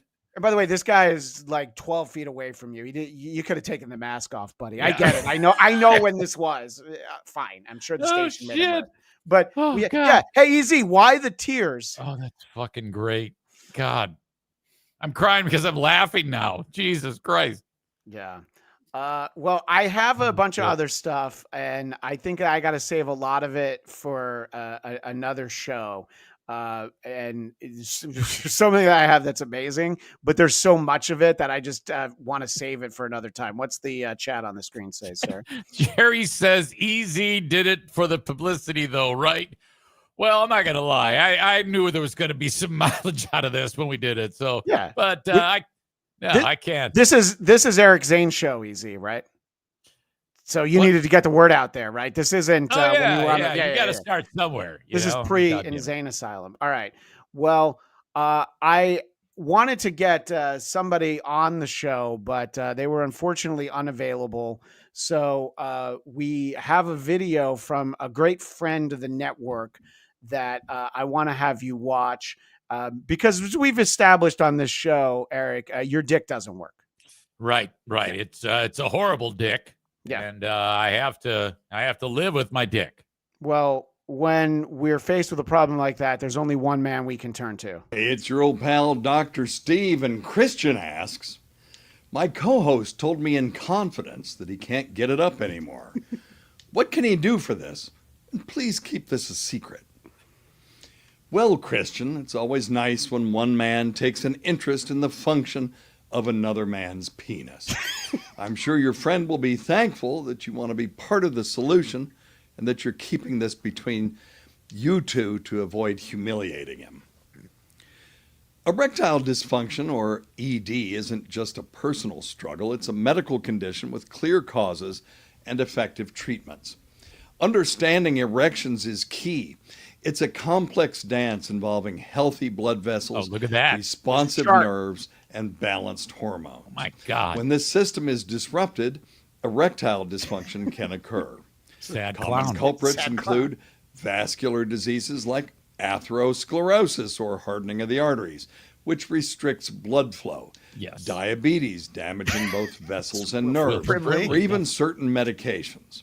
Stress, anxiety, and other psychological factors can also play a significant role. Well, what's the good news? Erectile dysfunction, also known as Imholt syndrome, is treatable. We start with fundamental lifestyle changes: healthy diet, regular exercise, quitting smoking, and managing stress. These can dramatically improve your friend's overall health and erectile function. Low testosterone can cause erectile dysfunction, and checking that makes should sense. be part of any wet noodle workup. Replacing testosterone is one of the easiest fixes for ED. All right. How do you help EZ then? Medications can cause erectile dysfunction, and all men should have their medication list scrutinized. Beta blockers for hypertension are often the culprit. Okay. For many, oral medications like PDE5 inhibitors, aka Cialis or Viagra, are highly effective, enhancing natural blood flow during arousal. If those aren't suitable, options like vacuum erection devices can provide reliable results. All right, now we're talking. For some, surgery in the form of penile implants offers a permanent solution with high satisfaction rates. Alprostadil almost always works when nothing else does. We would use it first line if not for the fact it has to be injected with a needle into the base of the penis. Oh, now we're talking. Some men swear by it, though. I love AI Eric Finally, Zane, by the way, that he extracorporeal uses. shockwave therapy, also known as beat the shit out of my cock, is promising non-invasive treatment gaining attention. It uses low-intensity sound waves to stimulate new blood vessel growth and regenerate tissue in the penis, addressing the root cause for many.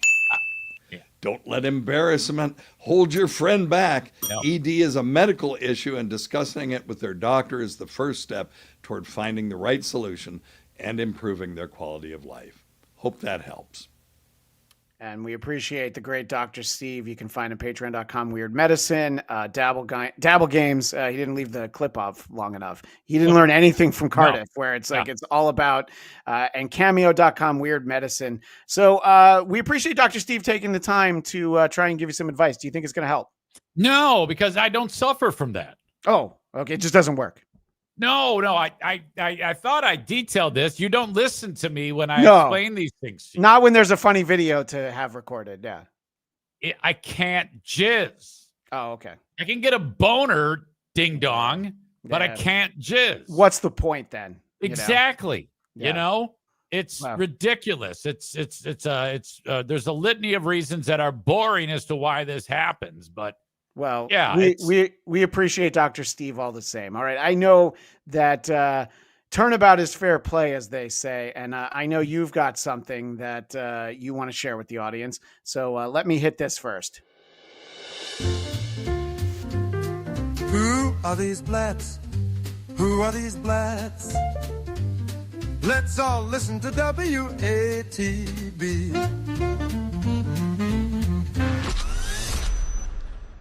I appreciate Doug for giving me my own jingle. That Eric Zane one was big and great, but this was all right. Now you're gonna have to bear with me, ladies and gentlemen, because this is the first time that I've ever run this show like this. So Christian is just gonna sit back and enjoy it. For once, I'm gonna look at the poor chat. That's what I'm gonna do. So I got my hands on some things that I could review, and similar to Christian, I kind of just got enough that I knew I could get enough mileage out of it, but there's so much more.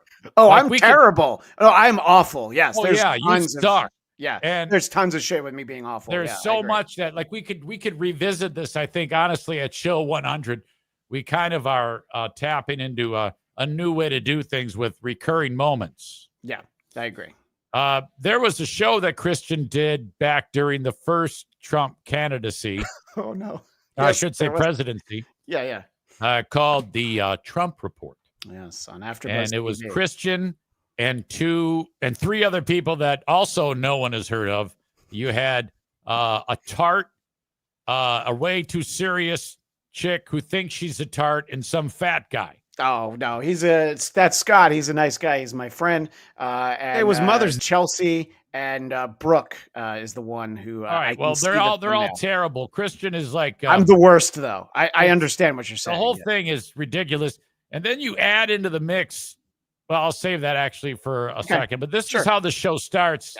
I start with a monologue, just like Tom Myers versus the rest of the world. That's really rapid fire jokes about Trump. So this is how the show, like right out of the gate, this is how it starts.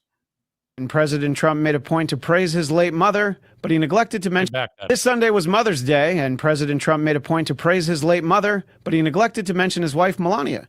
President Trump explained he would, of course, wish her well, just as soon as it was Supermodel You Have a Financial Understanding With Day. Also, voters in Pennsylvania are heading to the polls for today's primary election. Wait, there are voters in Pennsylvania, asked Hillary Clinton. The Trump Report starts now. Okay, at least I only told two. There's times where there were 6 or 7. I mean, and by the way, I'm glad that you freeze framed it here where I'm all blurry, but the lovely Brooke, who's out there. She really was something. She actually wasn't terrible. The other one was clueless.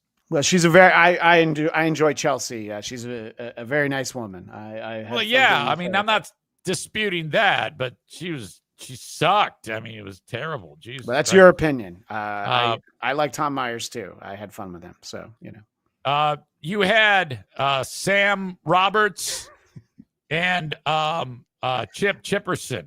They were there. Yeah, they filmed a bunch of stuff in our studio. That's how Chip got to meet Zia, actually, was that day. Yeah. Now, I don't have a lot to say about that, but this was at a time when Sam had his hair. Oh, yeah. Boy, this is a bad look.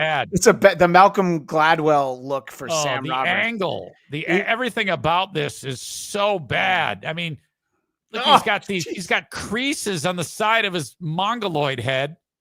It's like if Carrot Top and Hellboy had a baby.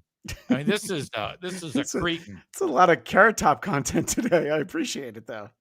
So that's just something I wanted to throw out there, that he was something to see. All right. So, but there's a lot that Christian had me to actually review. In a later interview, Christian had some guy by the name of Jeff Pilson on. And the interesting thing about Jeff Pilson, I thought, was a couple of things here in this screen grab that I have. Boy, I don't even know if you can see it here because of the crawl. Oh, that's too bad. I can move the crawl if you need me to. That's fine. Just give me a Yeah, if you could. Yeah. Okay. First of all, the views on this interview with this guy. I haven't seen this low of views since my last show on YouTube. 211 views in the last 4 years. And then dumb fuck refers to this guy as a goddamn magician. I didn't know that until right now. Christian talks to magician Jeff I Pilson. mean, look, he's like a magician when he's on stage. He was great with Dawkins. We all know Dawkins. Come on. Fuck me. So, all right. Yeah, so that's 4 years ago exactly. That's been up there for 4 years. All right, another screen grab that we got to feature here. I love the screen grabs because there's so much to actually pick apart. And I didn't even notice this until well into my review of the material with this Jeff Pilson character, whoever the fuck he is. This is Christian doing a show, and in the background we've got I don't know what the fuck, Little Tyke's truck, That's some my son's Star truck, Wars yeah. shit. Yep. This is a sewage pipe up here, and this looks like his taxes from previous years. So this is the height of the pandemic. But you're 100% right. There was a back room in our garage where the acoustics were actually pretty good. So I hadn't invested in a green screen yet. I also didn't use the fake green screen, which clearly I should have. Okay. But I forgot about this era. So I made fun of you for wearing a gas mask on an airplane. But, the pandemic was a wild time, Easy. You should have made fun of me. That was great. And by the way, that's very shitty for me trying to create content with a pipe over my head. Oh, it was awesome. Are you kidding me? Well, I got unfinished walls behind me, so I mean, I can't really talk. You do have a broken door as well, right? This is yes, it has been for years. All right. Let's see. My next clip. See, I made all these, but I don't remember what the fuck they are. That's all right. We can find them together. I wrote down in this one. Let's see. This moment, here's a preview of things to come. And oddly enough, the only interesting thing in this shit. You're interviewing some guy named Jeff Pilson. Correct. Okay. So get the opportunity to audition for Dawkins early on into coming into LA. Pretty much. Yeah. Wait a minute. Why did I include that? Did you get the opportunity to audition for Dawkins early on into coming into LA? Pretty much, yeah. Yeah. Okay. Well, if here, let me. Oh, I don't think I can. I can mute it. I'm gonna play it again because I think could he be any less interested in my question? That might be what you're focused on. Okay. Because look at the facial expression there. Yes. I hate this interview so much. I'm sure he's a great musician. This is not something I'm particularly happy rewatching. So that's probably what it was. I can't get rid of that. Okay, you got rid of the clip. Great, perfectly. I went ahead, and this was actually the that clip that I pulled was actually well after I had oops, I had figured out who this guy was. Sorry, and my execution is not that great. Christian interviewing some guy who plays bass for the bands Who Cares and Nobody Gives a Fuck. Yep. Right from the jump, Christian fires off some long-winded, quote-unquote, non-question.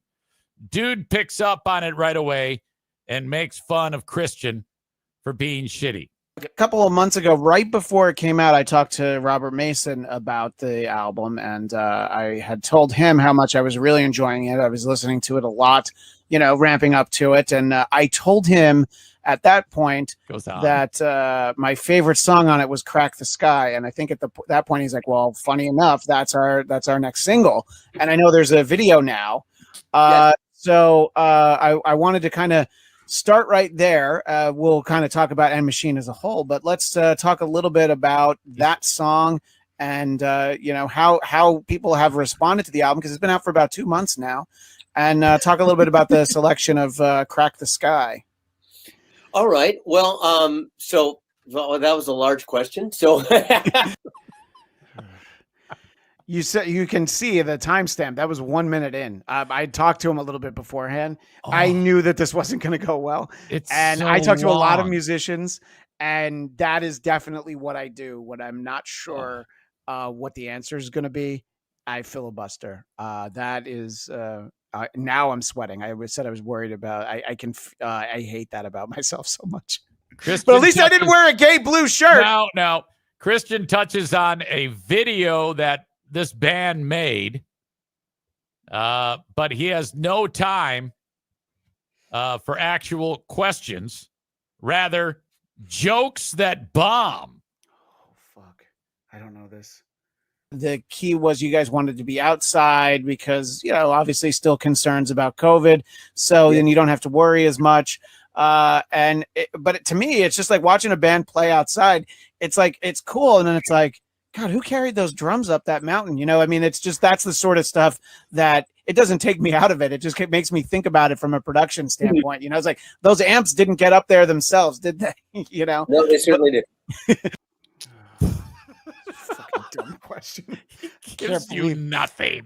I get all these musicians from the same publicist, and watching this, I can't believe she ever sent anyone to me again. I've talked to like probably 100 musicians since then. She clearly didn't watch that one. Christian has a habit of non-questions. I do. Instead, he has a tendency to tell his guests to, quote unquote, talk a bit about, and then he'll elaborate rather than the guest. But before you play it, I learned that from Chris Russo. Yeah, tell me about this. What do you think about that? That is actually the worst habit that I could pick up from the worst interviewer. Yes. I learned that from Chris Russo. Talk a bit about. Yeah. Yeah. So Christian does that. Say that. Yeah. And then, but what Christian does, he takes it a step further. He'll say, talk a bit about, and then Christian will talk a bit about it, leaving the guy nothing to fucking talk about. The amps didn't get up there themselves, did they? No, they certainly did. But talk kind of about, how, sure, MTV isn't what it once was, but how a video can really be such a useful tool. So you might as well have it be something a little cool and tell a little story while you do it. Well, yeah. I mean, you kind of answered it for me. Thank you. So this tells me you're a big Jeff Pilson fan now, by the way, Easy. Oh, for him to have to put up with this? God damn. The longest half hour of his life. Oh, it's so ridiculous. Sorry, that's not again. I suck at this. Jesus Christ. I don't know how you do this. I have a new appreciation for what you do. Yeah, and I do it for the whole show. And, you have to. God, that's awful. There's got to be a better way. And here's the thing: I don't know how Carl does it. I do this a really lazy way. Carl works so much harder on his show than I do on this one. Really? I don't know how he does. Yeah. Because I take the time to turn everything into a video and then I play the video. He's like queuing up time codes. Nobody cares. Why am I saying this? This is like a Jeff Pilson interview with Eric Zane. My final clip is a boring go nowhere question alert. Christian is interested in timelines. All right. Here we go. Obviously, I know better than to believe everything I read on Wikipedia, but they make it sound like you moved to LA and like a couple weeks later you auditioned for Dawkins. So obviously you'd been in some bands and done a lot in San Francisco and other places before that. But how close is that to the truth? Did you get the opportunity to audition for Dawkins early on into coming into LA? Let him answer. You may have noticed. Watch his face. He starts to answer, but you keep talking, and he literally goes for that. But how close is that to the truth? Did you get the opportunity to audition for Dawkins early on into coming into LA? I had a clip. I had one more clip. I don't know what the fuck I did with it, but he ends up saying, no, that's pretty close to the truth. And then that was his answer. That was his answer to that. Oh, Jesus Christ, Zane. Now, when I was reviewing that, I literally was able to pull one moment after the next. There wasn't anything in between that was like, okay, this is pretty good. It was all just one thing after another of this with this poor guy who's like, Jesus Christ, this is the worst day of my life. It's what it's like for Point Double Point. Yesterday, I ended up pulling 22 clips of Opie because it's like he says something really dumb, and then there's like 4 seconds, and then he says something really dumb, and it's just I'm Opie basically. I like to think of myself as someone who does a decent interview. Not on that day. Oh. That is a train wreck. Good for you. By the way, it's been a while since we've gotten any super chats, but Apeshit Media, referring back to the Dr. Steve video, says technically it's a dry noodle. So this is the longest episode of this show that we've ever done. I hope you don't have any more Who Are These Christian Blatts for another day, but you probably don't. But I'm going to have more. And all we need to do is, hey, let's do an episode on each. Let's do some clips on each other. Yeah. Because why not? I mean, Jesus Christ. I think we're just scratching the surface here on the piles of shit. This should be like what we do for special occasions, which is like the only time all year people enjoy SNL is when Michael Che and Colin Jost write jokes for each other. So maybe us just going out of our way. And, truth be told, we helped each other a little bit on this. Just to let you, I have so many videos on my YouTube channel. Probably most of them are like that. So, I think this has quickly, if I may. Yes. This will turn out to be our best pitch. Maybe not over the Bears, but us reviewing each other is fucking fantastic in my opinion. Well, especially when you wear shirts like that one. Oh. So you did mention Bears. I know we've gone so long. How about I have a couple voicemail things to do, but can we do one Bear clip for the people? Because I think people are going to riot. No, for sure. Did you get the message from Carl? I did. I'll get to that one. I have something else before that. All right. So for everyone, we will just do, because we enjoyed our time with Tom Myers. Maybe some people want us to make up for it, but I had fun with it. So let's do this.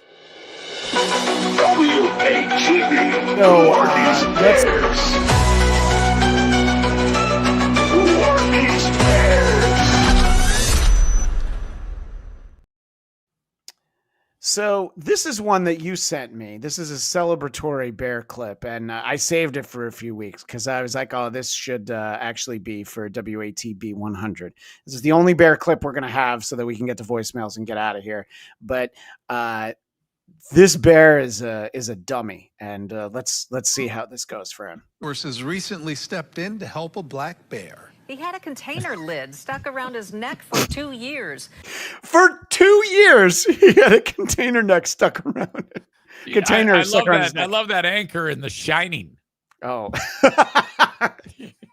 Stuck around his neck for 2 years.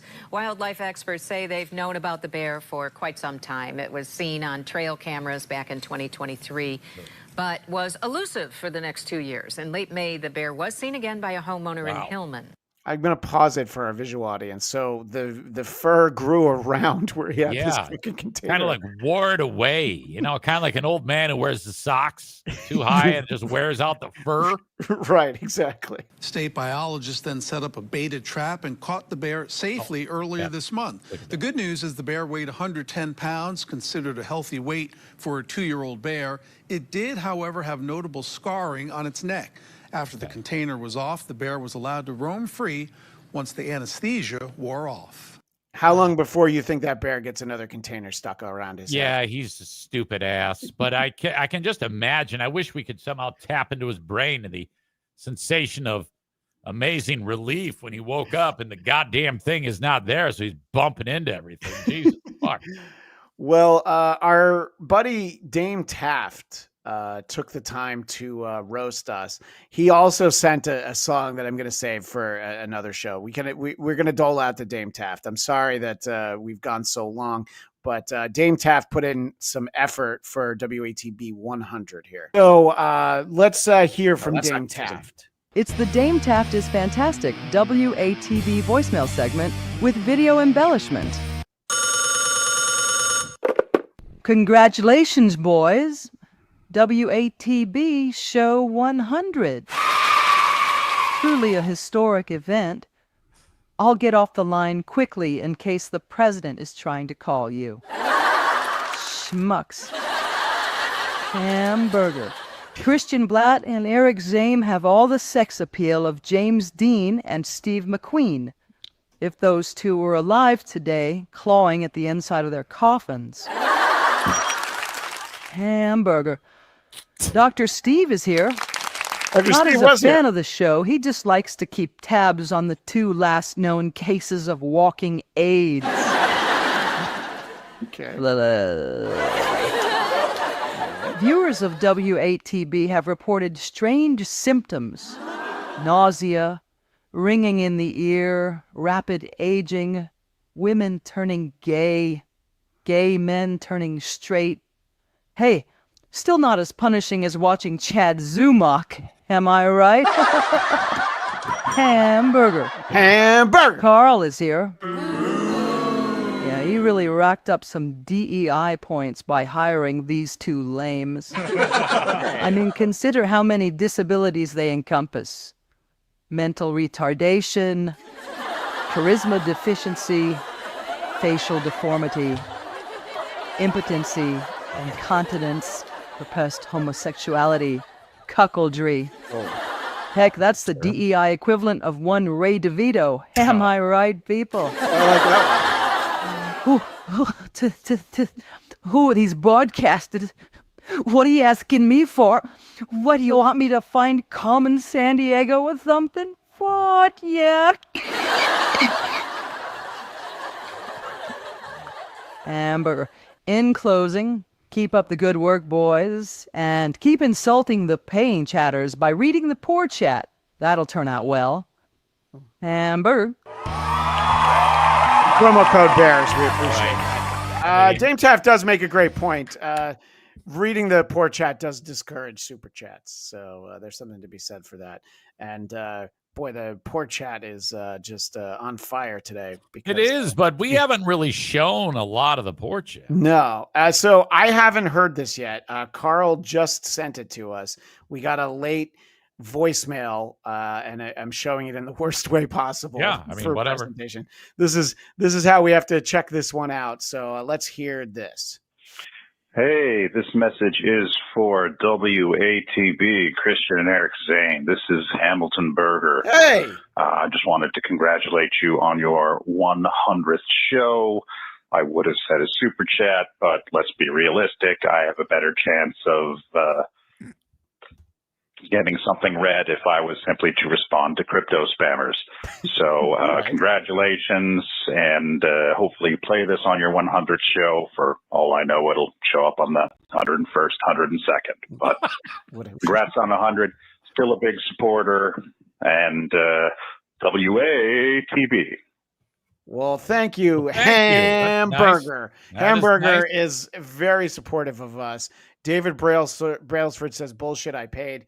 We'll go back through the chats. That is something that we need to do. We always need to make sure, because of people like the great Hamilton Berger, who will occasionally, and by occasionally I mean very often, there were a lot of messages while Tom was on, and I will say almost all of them are from Chad's missing upper lip.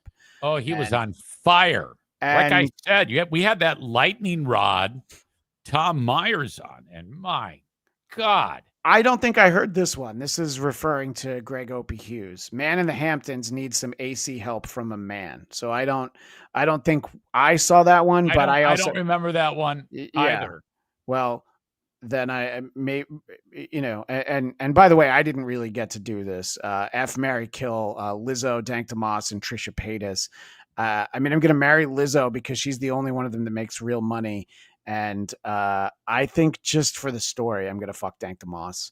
And, Trisha can do what Trisha needs to do. Let's just leave it that way. And I don't see David Brailsford super chat. And the the one late. Yeah, the one that you just read. He said, "Bullshit, I paid." Yeah. You paid, and there we have it. All right. Okay. And I read this one, right? Technically a dry noodle. Yeah. Yep. So we've got all of them now. I don't know what the big dollar amount is. I mean, I spent the most because I gifted memberships, but I think Adam Busch gave us $9.99. Yes. That's the big one, right? That's the dude that's on with Carl, right, with the glasses. Mm-hmm. Yeah, he did a video that, again, you didn't watch because you weren't here. He started the show off for us before Hackride. I'm sorry. Yeah, I was going tinkle. That's all right. You know, at least your dick works in that way. So that is our 100th show. We want to thank Dr. Steve, the aforementioned Adam Busch, Cardiff Electric, Hackride, and more than anything else, thank you to our new friend Tom Myers for hanging out with us. Yeah, you guys are fucking nuts. I thought he was hilarious. I think we had a great time with Tom, but most importantly, and we do have fun over here, as they say. Thank you to Carl Hamburger, Hamburger, for having the vision to put us two idiots together. We had never talked before, and Carl, every week you let us drag down the good name of your channel and your brand just so we can be mildly racist and show off some bears. We appreciate it. And this is in true WATB fashion. This is how I'm going to set up Eric to read his chats. Carl, condolences to you and your family on the passing of your dad. But Eric, go ahead and plug your. You can't fucking do that. Give That's me why- a goddamn time bomb, you asshole. That's why I did it. Because I shouldn't. Holy shit. Oh, well, whatever. Eric search Zane, me. I'm there. EricZaneShow.com. Yeah, just search my name. It's there. Anyway, whatever. What are the clips that I didn't play? You're talking about you're so excited that you have t-shirts before you've even started doing your show. No, don't. You're ruining it. God damn it. You got to. I'm sorry. It's just making me laugh to think about it. I got t-shirts. Yeah, we'll do a show. Look, I'm gonna do a plug even if you're not. No, I don't want to do a goddamn plug. They know where I'm at. Fuck you. The Blackcast, BLADTCAST, and please listen to 100 Songs That Define Heavy Metal, hosted by Metal Blade Records CEO Brian Slagle. This week we talked to the original bassist for the Alice Cooper group, Dennis Dunaway, about the great song Halo of Flies. And that's everywhere you find podcasts. So this is our big super chat. And this was a big show. Thanks to everybody. We had a lot of fun today. As always, I'm Christian Bladt reminding you that every mic is a hot mic, but Adam Busch's phone's been blowing up since we played his video before the show even started. This money is for Tom only. We're going to keep it. No, we'll give it to Tom. Anyway, we'll see everybody next Tuesday. Oh, yeah, and we're doing 2 shows next week. So you got a 2-hour show this week, and we're doing shows on Tuesday and Wednesday next week. Yeah, we don't like missing. That's how you get 100 episodes. You don't fucking sidestep shit. God we don't damn take a hiatus, so you'll see us twice next week. But we'll see